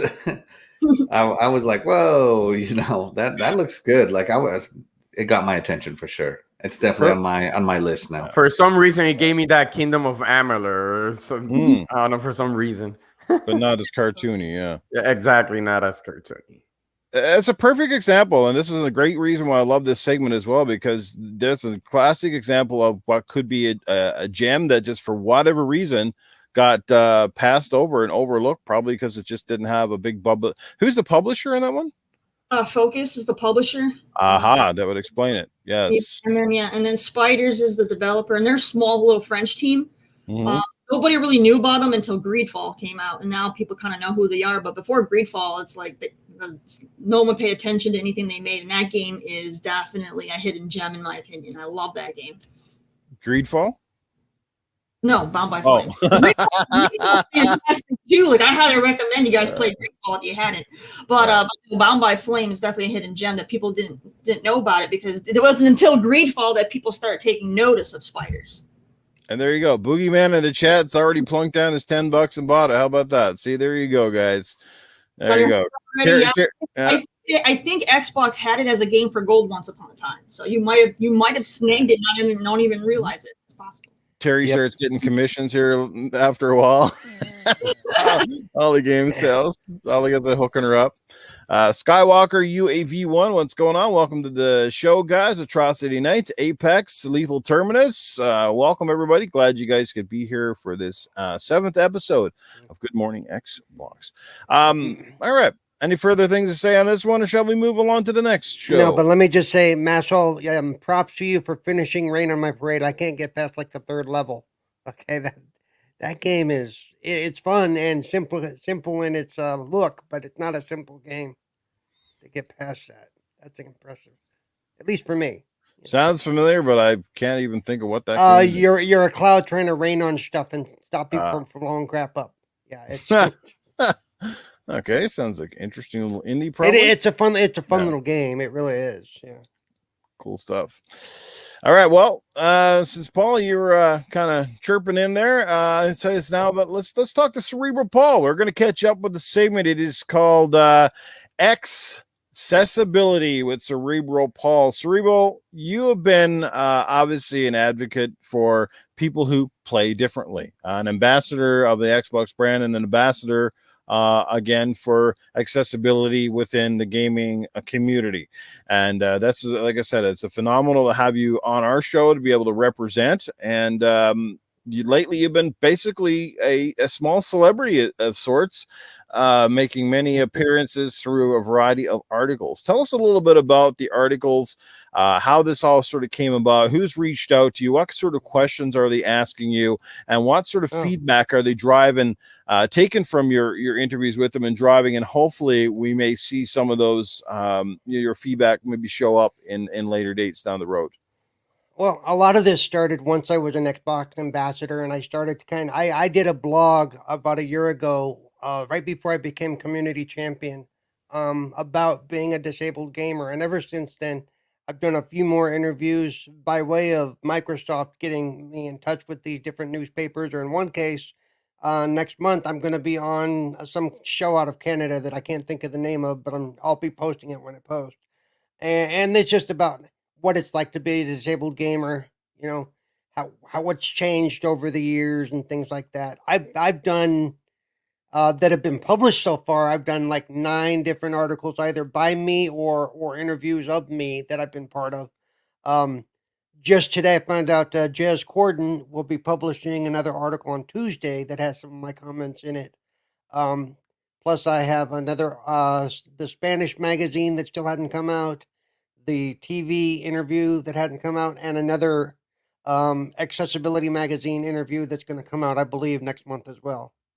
So yeah, I've been busy. I've been, yeah. Um.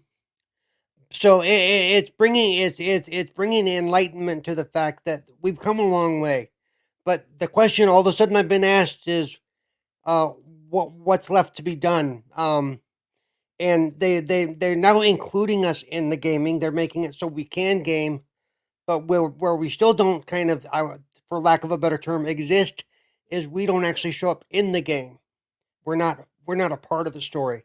We can play the story, but how many handicapped characters do you see in a game that you play? Outside of maybe somebody wearing glasses. Yeah, it's Yeah. very few. It's very few.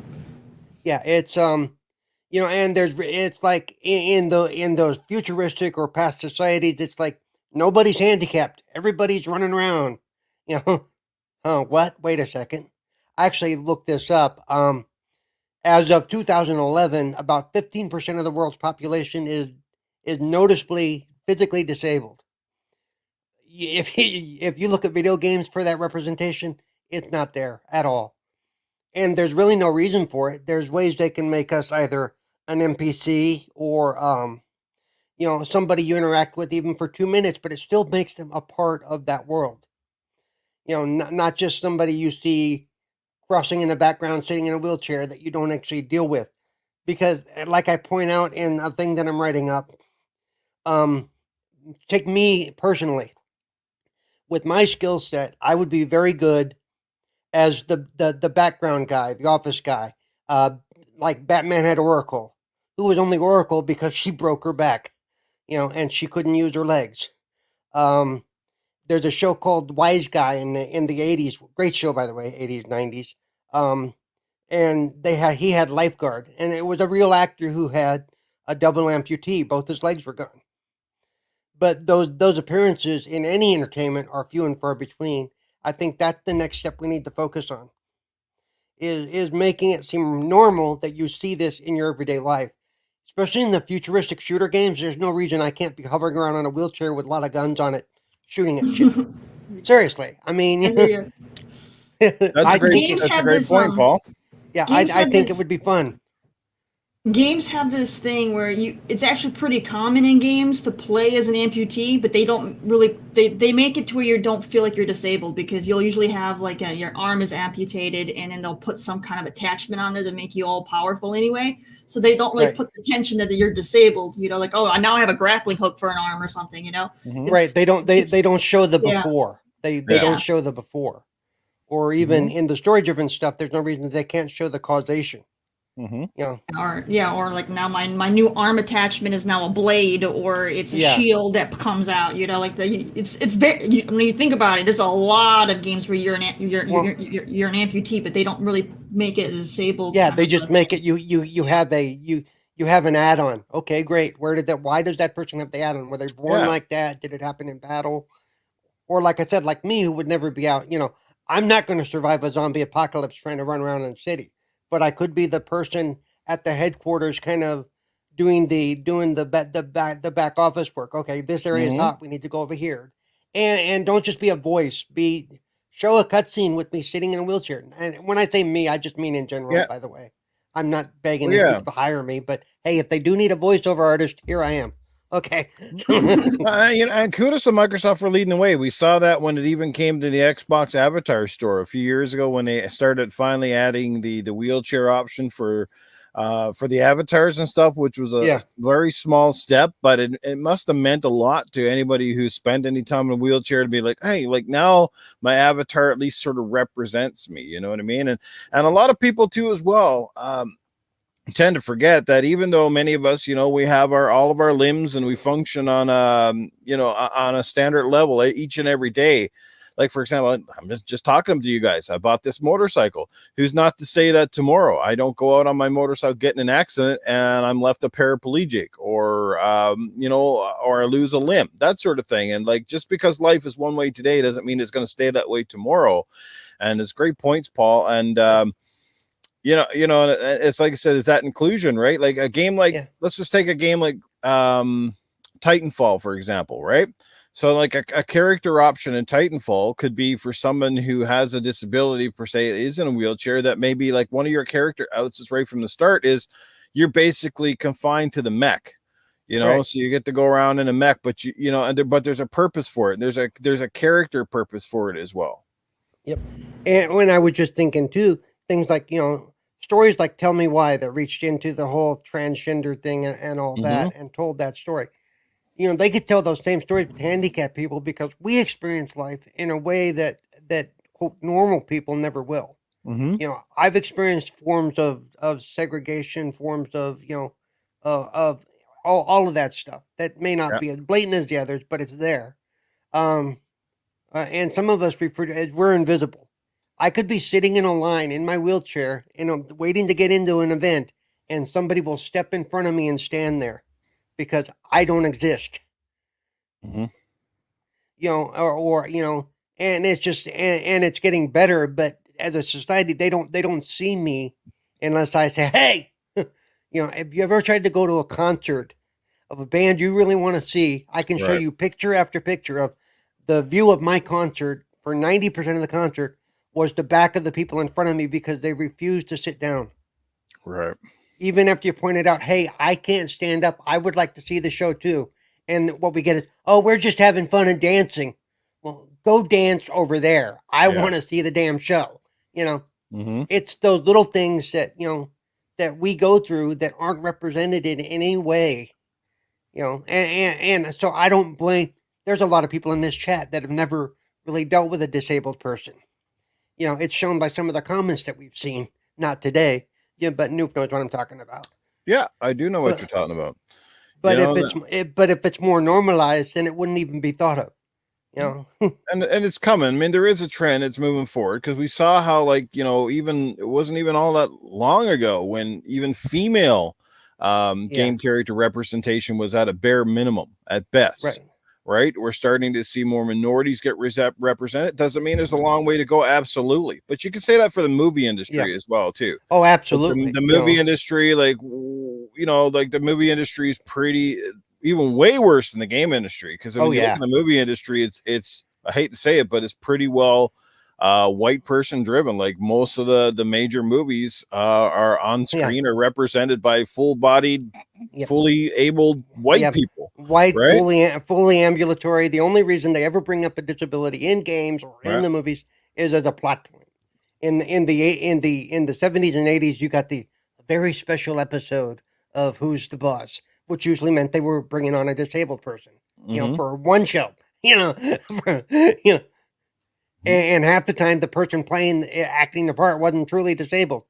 And given where we are now with home setups like mine, why aren't more handicapped people doing voiceover work? It takes me nothing to sit in front of a mic and make noises. I do that all the time. Anybody who watches this, That's a great point. Today's chewing noise is brought to you by ASMR away. No. Just do ASMR streams, Paul, of you doing random stuff. And I get it. These conversations are awkward, but at the same time, they're necessary. That's the thing. They're awkward, but they're necessary. And we have to listen. That's the thing. We have to listen. And that's, like I said, this is why I think this is very important. And I love the fact that you're sharing this with us, Paul. And my hope is through the interviews and through stuff like this, that it just filters down to the right set of ears that goes, hey, that's a good idea. We have this project going. Let's find somebody who can fill that spot that fills that niche. Mm-hmm. Or why don't we create a character like that? Exactly. Good. Well, I hope these conversations continue. Paul, hopefully you'll, like I said, you'll link a lot of these articles so people can check them out. I think it's phenomenal that Jez Corden reached out to you from Windows Central. That's a pretty big platform for anybody who's especially Xbox centric. And like I said, and it's Xbox, man, leading the way. Like I said, from the avatar store to the adaptive controller, they're the company that I see stepping up more than anybody else. You can say, well, because they got the finances to do so, but I think it takes a lot more than just the finances. They've also got people behind the scenes pushing the agenda. It wouldn't happen without people pushing the agenda and going, hey, let's do this, because You're right, and you've heard me say it before. Microsoft is leading the way in the industry, not just in gaming, but they're doing it across all their platforms. Mm-hmm. And one thing they developed for Windows is also being developed for Xbox because they say, hey, gamers can use this too, or vice versa. Mm-hmm. So they are leading the way. I've heard and I've heard rumors, and I can't find anything to substantiate this. That other companies were offered the accessibility controller technology. Here's how we do it. Here's what you can Yeah. do, and they all said no. Mm-hmm. So they basically, if it's true, they basically turned their back on over 300,000 gamers. Yeah, Going, absolutely. we haven't You we know, have enough. You know, and the average gamer doesn't realize either that, like, for example, let's take a snowboarding game, right? The average gamer does not realize when they're playing a snowboarding game, man, I wish I could do that. But here's the thing, a lot of them can do that. They can go out and do that in real life. They can play the game and then they can do it in real life. They don't realize that a lot of people in your predicament, Paul, snowboarding is not an option that would probably ever Nope. happen. Or if it did, it would be under a lot of special circumstances. So like the closest that you get to living life experiences are through gaming. And that's Yep. why I think it's important that gaming represents that for people who don't have the same options as the rest of us. or in my case, as a kid to a young adult, I used to ride horseback. Mm-hmm. I no longer have access to that activity. But one of my favorite games to this day is Red Dead Redemption 2, and I will simply just get on and ride a horse. Yeah, Isn't that cool? ride around because it reminds me of those days, that freedom. Because when I'm on horseback, I'm just like you. You know, That's a there. great point. So you play it and you get in that game and you look at it differently than everybody else. Yep. That's very cool. Yep.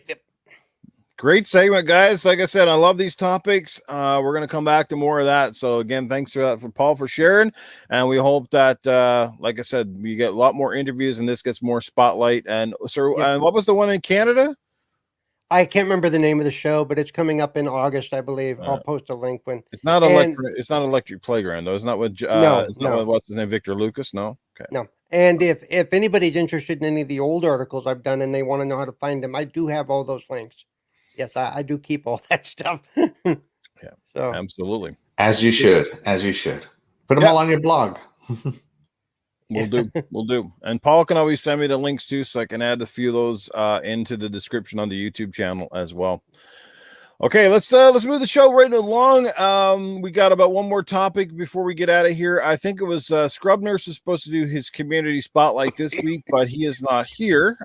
So who was left? No, Axel, you did yours. Shaddai, you did yours. I did mine. Terry, you didn't do one yet, correct? You're still waiting. So it's Terry, Scrub, and Paul. So we're still no, waiting. I did mine. I did Oh, mine. right, you did yours. I Who did was Wilmy. yours? Wilmy, yes, Wilmy Hood. Yes, sorry about that. Yes, okay. So we're still waiting on Terry and Scrubs. So Terry, did you want to do yours this week, or do you want to wait for another week? Because No, I Scrub can was just do it. I can just do it. It's up to you. If you want to do it this yeah, week, it's or you fine. can wait. Oh, Okay, no, well, it's fine. go ahead, Terry. I don't have anything for anything, but I can just talk about them. Go for it. All right, so for me, my spotlight would have to be for a good friend of mine, Big Mike. You've probably seen him in the chat, Big Mike 102477. He's a big I wouldn't be here if it wasn't for him in multiple ways. He's a long-term online friend that I've had him for a good 8 years. We've been friends. We originally met in Borderlands 2, and he drove me to become a streamer. So I wouldn't have been streaming on Twitch for the last 6 years if it wasn't for him getting me into that. And it was also because of him he got me invited on to another podcast that I do called The Platform that I do with him. So I have to thank him for that. And I wouldn't be on this podcast if it wasn't for Big Mike once again throwing my name in the ring there. So I owe like everything to him. So he's a fantastic guy. He's one of those guys that can be friends with anyone and everyone.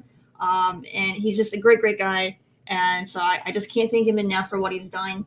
And he's just a champ. So I have to give him all the appreciation because I wouldn't be a streamer and I wouldn't be a podcaster if it wasn't for Big Mike. So I owe it all to him. So he's a great guy. He's a great guy.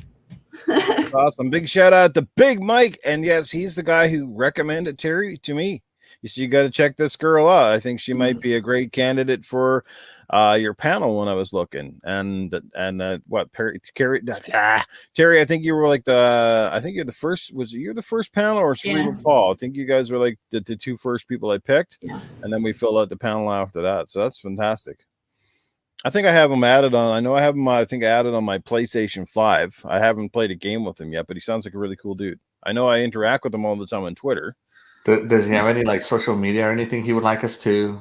Yeah, I mean, he goes by Big Mike 102477 on everything. So you can find him on PlayStation. You can find him on Steam, Twitter. Big Mike 102477.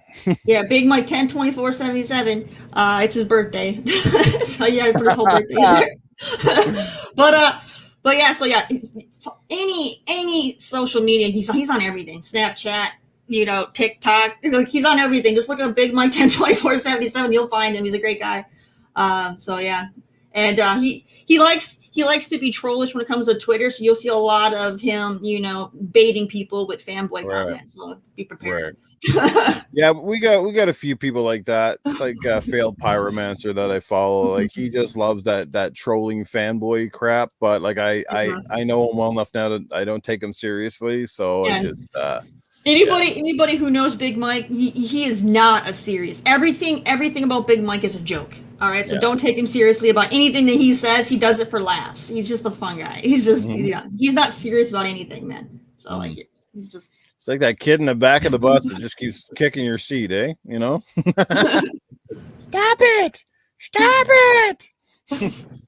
All right. Great segment, Big Mike. All right, Big Mike. There we go. So, Scrub, you're the last guy to do your community spotlight before we start the segment back over again. Good stuff right there. So, all right. Let's talk about our last segment for the night or the day.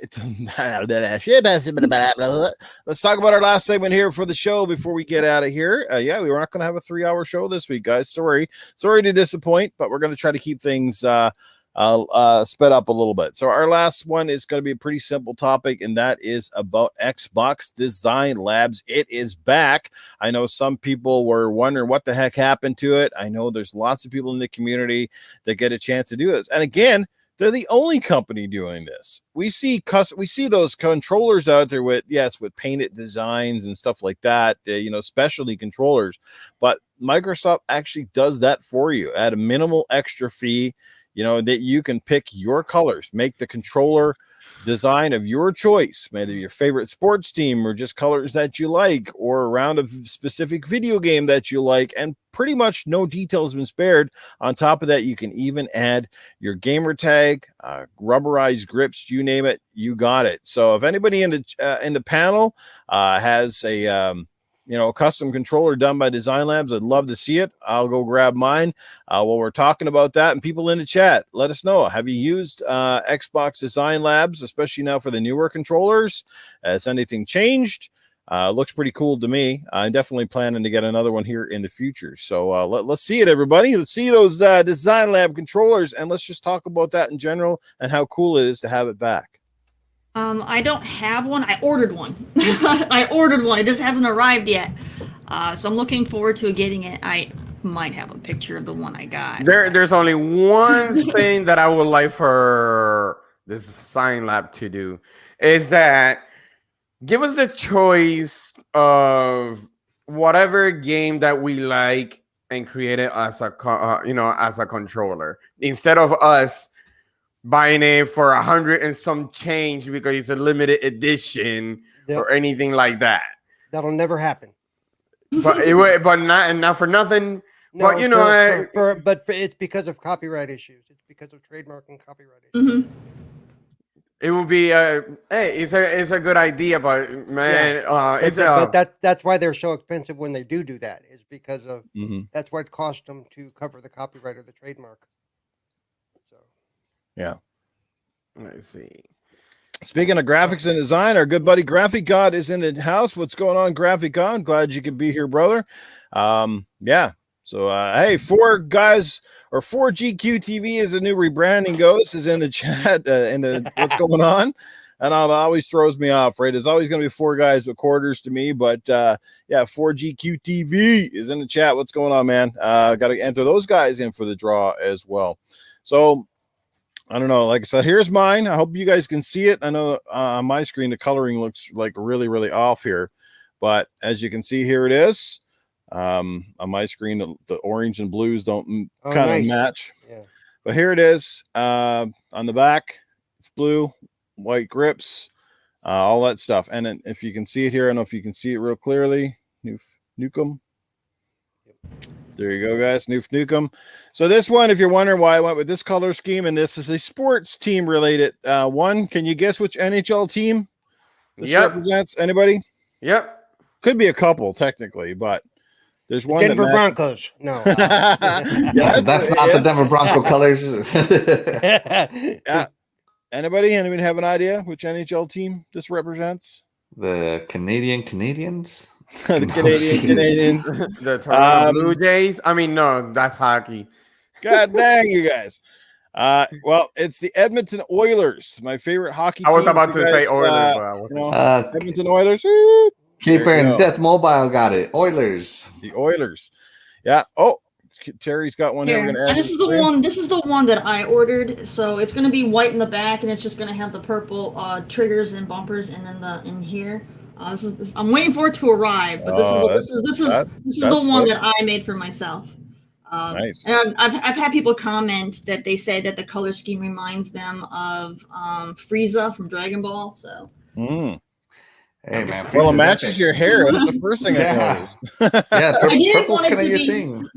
Yeah, I didn't. I always liked the cleanness of like white when it comes to like technology. Like if you get like a monitor or like a keyboard or a laptop or something, and it's white, like even a phone. Something about having a white like technology always just looks nice. So I wanted to keep it white and then have a little color on it for accent. I didn't want to go too bold, so I think it turned out pretty good. I like it. It does look pretty cool. I like simplicity. Some of those controllers people do, they're a little bit too flashy, but I mean, to each their own. Like I said, one man's trash, another man's treasure, as they say. That's the whole point. That's the cool thing about doing it. And like I said, there's not many things you can't customize, right down to the thumbsticks, and it doesn't take that long. I think my turnaround was only I think it was just a matter of a couple weeks, I think, at best. So I think I ordered mine at least 2 weeks ago. I'm still waiting. So hopefully it might be a bit slower now with COVID and stuff, but at the same time, I was glad to see him come back. Obviously, I think they took a break because they had the new controller. I'm assuming that was part of it, and perhaps they just wanted to focus manufacturing and stuff like that last year, mostly on consoles and getting those out and all that stuff. But now that things are sort of startly coming back, that's coming back with it. Speaking of great controllers and custom designs, guys, make sure you go check out the Xbox Pope. I think we just call him the Pope now for the most part, but he's amazing. The stuff that he does is unbelievable. If you haven't ever followed him on Twitter, by all means, go do it, because it's Pope Art now. It's not Pope Art. Pope Art. Yeah, Pope Art. Shout out to Pope. We play games together on community game nights. He's a phenomenal guy, and the fact, like I said, he's done a lot. Like lately, he's been getting a lot of like deals with different people, and his designs are actually coming to life. A lot Outrider. Yep. Yeah, the Outriders. He is officially Microsoft back now as of a few weeks ago. That's what I hear. That is fantastic. I know a lot of people give him crap because of his because he had the Xbox Pope in his name for a while there. So on the controller, shout out to Pope, by the way. Yeah. But on the controller, I'm holding off because before you could order them with the rubber grips on the older ones. And on the new ones, you don't have that option. And I'm a huge fan of the rubber grips. So I will order mine maybe when the rubber grips come out, because after using the Elite, nothing comes close. It just doesn't feel right. Right. I wish they would do the Elite under the controller program, but not yet. That's what. Oh man, if I could order a custom Elite with my own custom paddle colors and everything, oh man, that would be awesome. Yeah, I agree. The rubber gripping is really nice, and I don't have it on my Xbox Design Lab controller because that controller came out before that rubber gripping, I think, was even a thing. Yeah, Is there no. an option that could blend colors instead of making them solid? Yeah, his name I is never got Xbox to choose. Pope. Yeah. Xbox No, That's a no, good one. seriously. Xbox Pope will he'll make you a skin, or he sells the skins that you can put on top of your controllers that are Oh no, I'm more than talking about solid on color. no, I was talking about on the design lab. Oh, Pope, he's something else. He actually created my Xbox Scorpio with Eternal Shaddai, and I still have it there. He actually literally did it. I'm like, I wish I could make a customize my Xbox like that, but during that time you couldn't do it. But when I was talking about what I was referring to is the Xbox Control Design Lab. Can we blend the colors instead of making them like pretty much this solid? Oh, you have a custom controller. No, this Is is that a not custom? no. Oh no, This is that's the blue. Yeah, okay, never mind. Yeah, the that's one the that they're Sonic trying one. to say that. Yep, the Sonic one. That Yeah, is that's correct. right. That is correct. But I never got the chance to enter the web page to see all the options that they gave us compared to how it was before. So that's why I'm asking: have they added an option of blending colors? They're still only solid colors, and it has to do with a production standpoint. So yeah, so Pope actually did a fun design for my Twitch branding. It's just like fan art. I can't actually get it, but I mean, it was really cool that he took the time to just throw together a design for my Twitch channel. Like it looked pretty cool. It would be cool if you could order one-offs from Pope. That would be so awesome. I would love to get it. He's like, I get it because they're worried about totally trademarks. But I'm like, I own the rights to it. It's my brand and it's my logo. But I get it.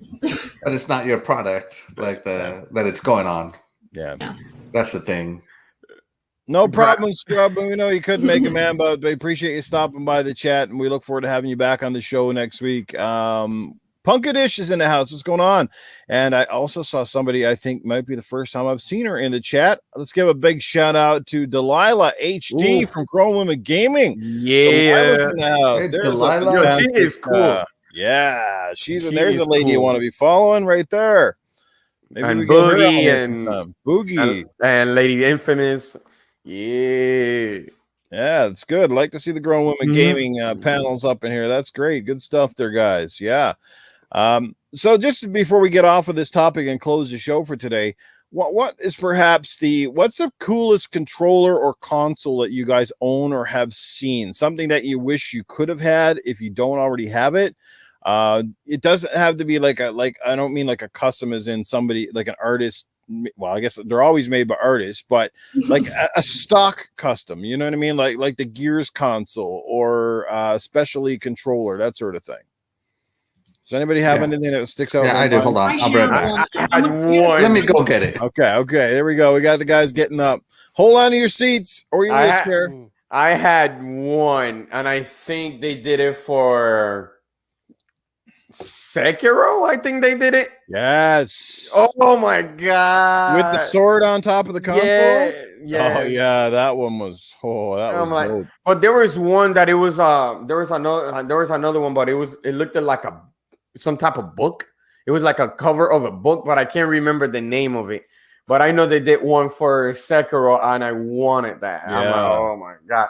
But it was like a type of giveaway. I'm like, oh. Was there one for Tomb Raider? Kind of looked like a Necronomicon or something like that. Yeah, I actually just pulled it up because that was one that I was going to mention. The Tomb Raider one was a one-off. Well, they only made 2 of them for auction, right? Yeah. Here's one that they did. Yeah, I like Shaddai like that. This one they auctioned it, and they got over $1 million for it. I think and then it went to charity. I believe is what they did with that. That's it was one of a kind. And that's the Tomb Raider one, right? Shadow of the Tomb Raider. Was it Shadow? I'm pretty sure. Yeah, it was. Yeah, because it has the moon in the middle. Yeah, you're right. It is Shadow. Yeah. They had one other one. I have to try to find it, but it might have been the other one. But one of them sold for over $1 million, and it all went to charity, and they only made one of them. Yeah, I was sad about that because I loved it. It looked so good. Yeah, no, that's sick. I mean, for me, I own one of my favorites. I don't know if it would come quite as close as that Sekiro custom. Like I said, some of those are I have specialty it right ones. here, Lymph, right Okay, there. show it. What? Where? Let me see. Can I share my screen? Should be able to once you just you should Yeah, got it. I should be able to add you here. So, I love my Gears one though, man. Gears 5, that console is sick. I don't know if you got it. Yeah. Let's see. You're not This coming will up be on my it. screen. I got you. There you go. See, now Okay, it has this will be it. Yeah, there it is, guys. If I right there, this is the console that I wanted. Right Mhm. there. Yeah. That looked really nice. Mm-hmm. Nice. The Halo Reach 360. Yeah, I had the Master Chief 360 too, the one with the color of the disc drive that came with, I think it was the Halo 3 when Halo 3 came out. Yep, Halo 3. Whoa. That would be me. Sorry, that would be me. All of a sudden he pulls up some porn or something. No. That would be it. Show. No, It would be that VHS. yeah. It would be VHS. VHS. No. Speaking of VHS, that almost the wood grain on the top for a second. You take this thing off, it almost reminds you of those old VCRs or whatever back in the day. Yep. Yeah, that's crazy. Nice. Yeah, no, that one was definitely one. Like I said, that was a very limited edition. Was only for contest giveaways, I think. So, yeah, they done quite a few. And like I said, Pope's been involved in a lot of different designs over the years. Like it's crazy how you ask him for the fan art, within like a day he comes back and shows you this stuff, and you're just like, your mind is blown. It's like, how does he get it right? And how does he make it cool almost like 90% of the time? Like, I think I've only seen one or two designs he's done that I'm like, but most of the time they're just like, man, like, how are you not the lead designer of these things at any of the big companies? It's just like blows my mind. But Definitely. Yeah. The console, well, all the newer consoles are great. When I was younger, green is my favorite color. And the Halo Special Edition Xbox is the one console that I've never seen with my own eyes. Hmm? The original Xbox. I have it on my screen if you want to show it. Are you talking about the bluish, one? grayish one? No, it's green see-through. See-through. Because I think that was the Halo 4 one, right? This is the OG Xbox. No, Okay, this is the OG. It might be Halo 2-ish, but Halo, they just call Halo it the 2. Halo. They just call it the Halo Special Edition Xbox. I'm sharing my screen, Noof, if you can move it over, if you can see it. Hang on, there we go. Didn't know. There it is. Yeah. That one right there. Oh, I have been to maybe 100 retro game stores, and I've never ever laid eyes on this. This one is hard to find. Of course, I can find it online, but I'm not paying online prices. Sorry.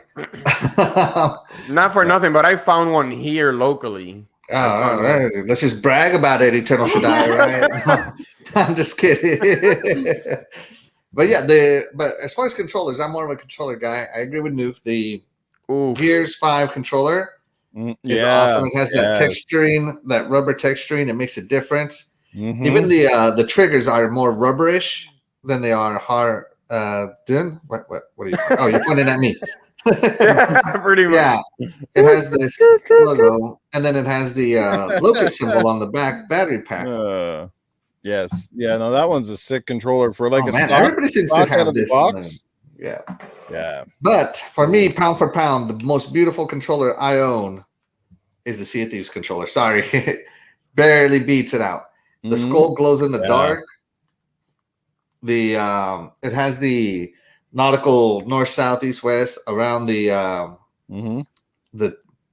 thumbstick over here. These little coral pieces here are actually pitting. Like you can actually feel that pitting. I have to clean these out often, by the way, for dust. They get dirty. And then it has the golden right trigger, and it's just I bought the Sea of Thieves charger on it, so I also got the official Sea of Thieves back for it, and the battery pack goes in here. Yeah. To preserve my controller when I'm not using it, I remove the battery pack. I have the battery pack, I just removed it. But yeah. Shaddai's got the look at that one. Yeah, the Mandalorian one. That one's pretty Are you ever gonna open it? Because I've seen this box many times. You gotta open it, Shaddai. Oh, let's have an opening right now. Unboxing, go. You know what's funny? I'll leave it like that. I'll leave it like that. They should make a miniature one that's barely big enough to fit in one hand called the Grogu. That would be funny. Yeah, You should I'm do gonna it leave just like as that. a gimmick. That would be great. And the Yeah, Grogu comes with a teacup. yes, that Yes. would be awesome. Oh. Oh my gosh. Or But they yeah, should those make are- They should make a stormtrooper controller where the sticks never fire accurately; they're always off. You gotta constantly compensate for the stick drift. There's a stick drift built in. Stormtrooper edition. You guys ever go sniping and on realistic snipers you have to hit the hold breath button to get the sniper rifle to stop bouncing around? Imagine that all the time. Oh my god, could you imagine? No, not for nothing, but the analog stick who actually every single time that you want to press either left or right for each one of them, just make a sound of the saber. Just every time. So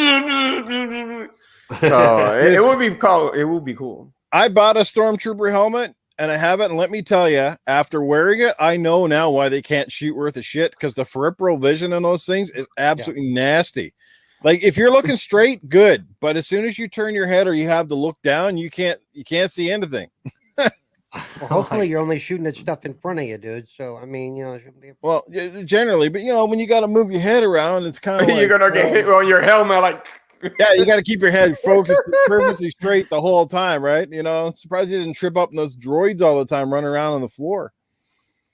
Oh man, great conversation, man. That was great stuff right there. Yeah, the controller would have more drift in the Fast and Furious series. I think that you're putting on a good important point on that stormtrooper helmet, because if you remember the 1970s Star Wars, that stormtrooper hit his head on the door. He probably didn't see it.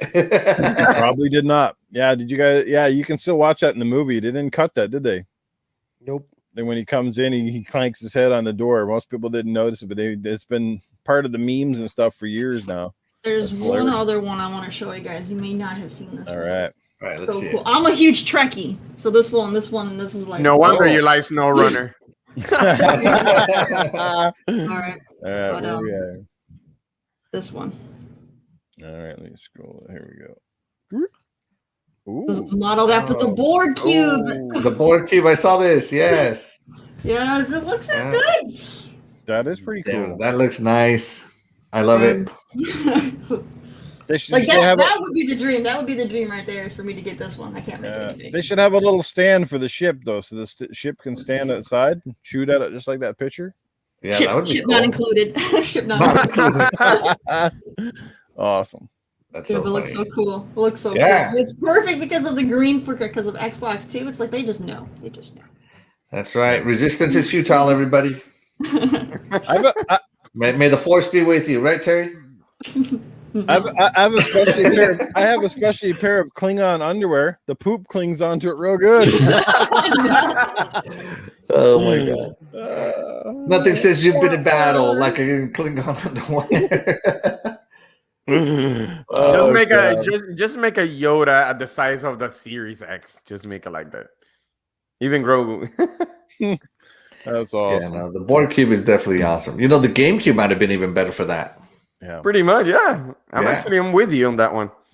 Yeah, it's cool, man. There's so many great designs, like I said, but they're pretty costly, especially to go into mass manufacturing and stuff like that. So pretty nuts. But I've seen lots of people do some creative stuff too, like they get their own things, and that's one thing I guess with the PlayStation. Well, the one thing right now, and I'm pretty sure it's coming with the Xbox Series X, in particular, is I can definitely see a lot of companies doing the custom skins, because where the console is so flat and it's so rectangular, like it would be an easy console to put like skins on. You know what I mean? I think we've already seen people putting on skins. I think it was Mr. Boomstick XL. He has a skin on his like a vinyl that you just stick onto the sides. And the PS5, I think that's going to be a thing here, because literally with the current design model, the plates basically come right off, like the two side plates. I've seen people already put custom black ones on.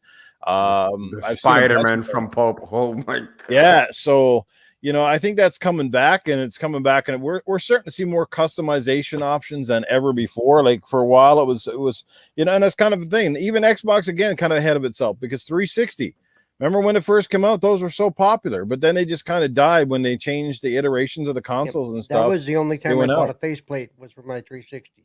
I had a faceplate for my 360. I had a couple. I remember they gave away that special E3 faceplate that Yeah. some very few people had. Yeah, so cool stuff. All right. Very awesome. Well, that Very is it for the. Unless you have anything else to add, anybody, that's it for the show.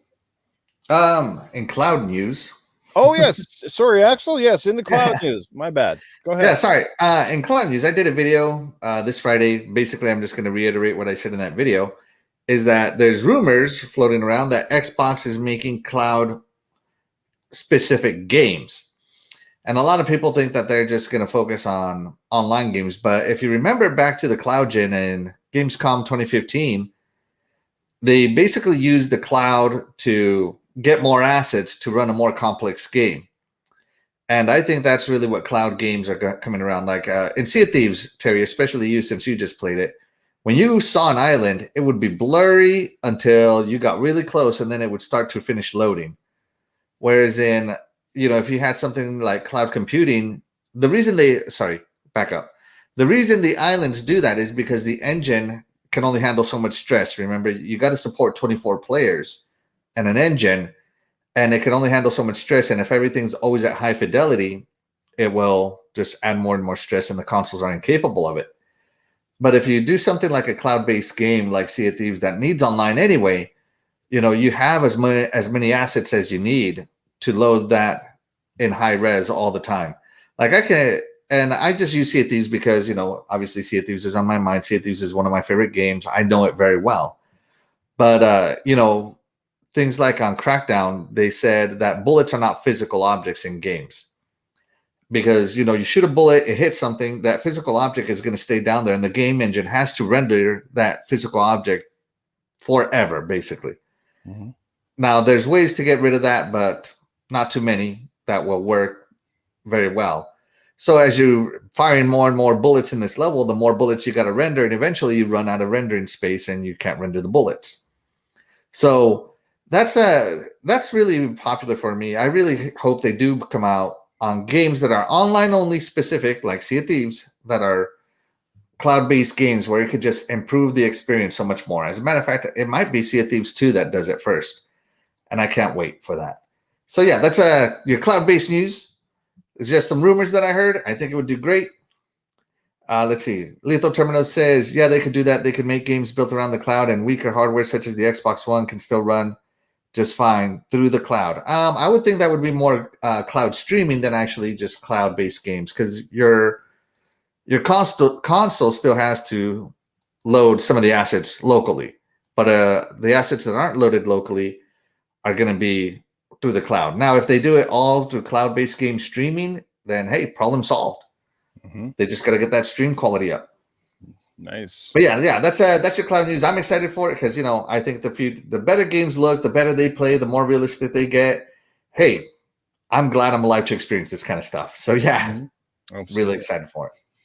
Great stuff, guys. Like I said, make sure you check out Axel. He does a few videos on this sorts of things, so make sure you check him out. We'll put all the links and stuff down in the chat a little bit after the show. So give me a Kim Kardashian Xbox last Emperor.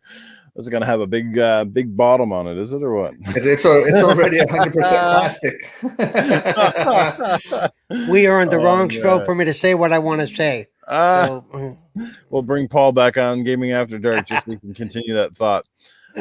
Great stuff, guys. What's it? Crispy Rambo, my Halo themed Xbox 360 with Spartan green and orange chrome trim. Yes, I had that one as well. Crispy, I know what you're talking about. The Halo 3 one. That was a pretty amazing one. That was the first Xbox that I bought too that didn't die on me with red rings after a while. It was crazy because I had the first few I had all had the red rings. That one actually held up, which was kind of cool. So leave it to the Master Chief to bring the seriousness in. Apex, I want my Series X designed after Brownstone House. Alrighty, cool stuff. Yeah.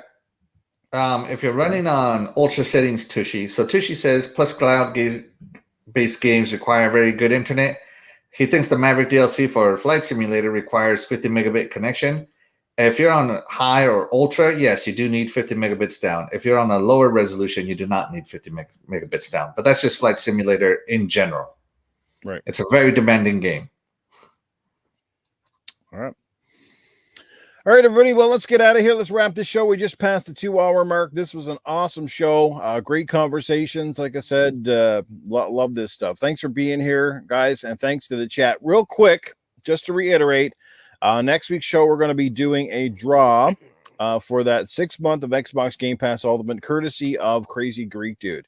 Now, here is the list of names that I have assembled from today's show, the people I've seen in the chat, and I hope I got everybody. I think I got to add one more here just real quick, and then I'm going to just repeat them very, very quickly. I hope you hear your name in this particular list. So here it is, guys. This is the people that I have that are going to be entered in the draw next week.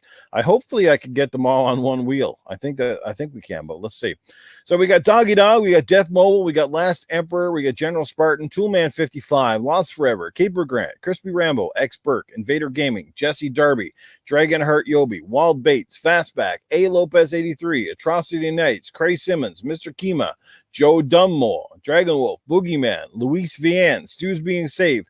We got Masshole, Shane Tomlin, J.L. Batello, L Train, Apex, Cyber Gunter, Quietish, Graphic God, Punkadish, Andrew Plows, Delilah HD, Back from the Dead, Lethal Terminus, Atrocity Knights, Marion the Mad, Fastback, 4GQTV, Crispy Rambo, Mr. Tushy, and Bell Airy. Did I get everybody? I hope that I got everybody. So if you're on that list, you'll be going into the draw. I know Dragonheart Yobi said he didn't want to be entered just because he's got Game Pass, I guess, for a very long time. So that's cool, Dragonheart. We appreciate that. Hopefully everybody's in there. Like I said, next week is the draw. But anyway, let's let everybody get out of here. We'll start to the man who is on my right on my screen, left if you're looking at the video. So let's start with Cerebral Paul. Cerebral, let people know where they can catch up with you, stay intact, and maybe check out some of those articles. You can find me on Twitter at Cerebral Paul 1, Twitch Cerebral Paul, YouTube Cerebral Paul, Xbox Cerebral Paul 921, and you can find me here every Sunday mornings. And later today, you'll find me on the Flemish Experience at 1 o'clock my time, which is 2 o'clock Eastern. The rest of you can do the math and figure that out, because I'm not going to do it. And then Wednesdays, you can find me in Midweek Gaming with Stubbs. I may not be around much starting this next weekend, because I will be in the process of doing the final steps for my move to Florida. From then on, I will be Florida man, and who knows what kind of trouble I'll get into. Florida man. Hey, where are you going? Is it going to the Sunshine State? There you go. Yeah. Going to the other side of the hurricane states. Yeah. Oh, yes, the Hurricane Avenue. Yes, down there, no doubt. All right, let's get over to Eternal Shaddai. Shaddai, where can they check out you and what's happening?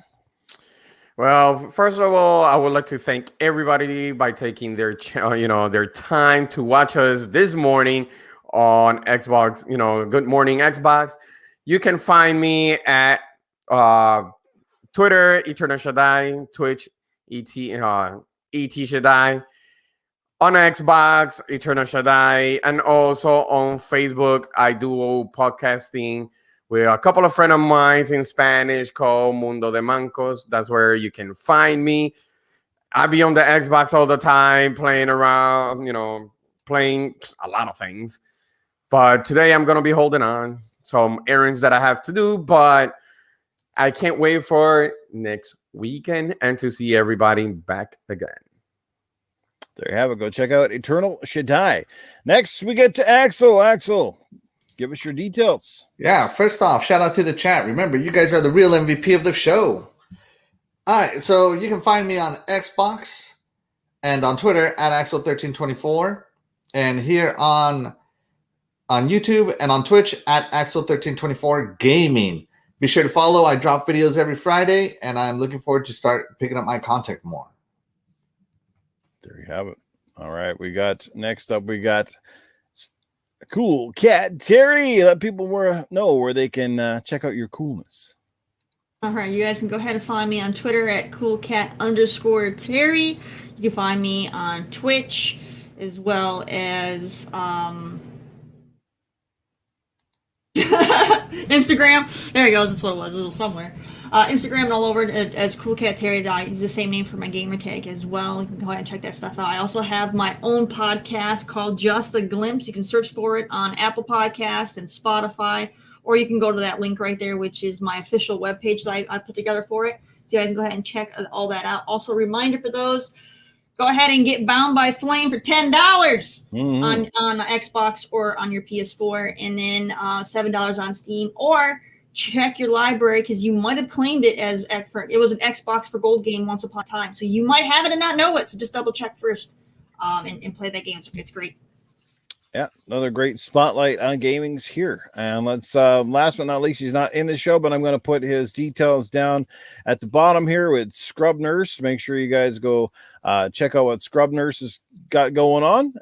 He'll be back next week, hopefully, if his job doesn't take him away, but he did stop by to at least say hi today. So there's his details up on the screen. And you guys know where to find me, always in the gutter. It's Noof Nukem right here on Good Morning Xbox each and every Sunday, and on Tuesday nights with the middle-aged game guy Titan Drago. That is Gaming After Dark, the more adult-themed, wacky ass podcast sort of thing. So yeah, some gaming news with a whole lot of other stuff in there as well. Again, you guys, the chat's been amazing once again today. Very respectful as well, which goes a long way. No console war junk in here. You guys notice that? It's been very good. Like, there's hardly anybody getting on with the junk. They're just having a good discussion, and it's great. It's great to see, so we appreciate the support, guys. Make sure you tell your friends and family and other people and share this stuff out. I think it's impressive that, hey, we get anybody showing up at a very early Sunday morning, but heck, we had almost 50 here today, which is pretty damn good. We'll take that. And guys, again, congratulations to all of you who came out today, because you were here even for a minute. You got entered in for the draw. We'll do that next week live on the show and all that stuff. But until then, we want to wish each of you all a very happy Sunday. Stay safe. As Yobi says, peace, love, life.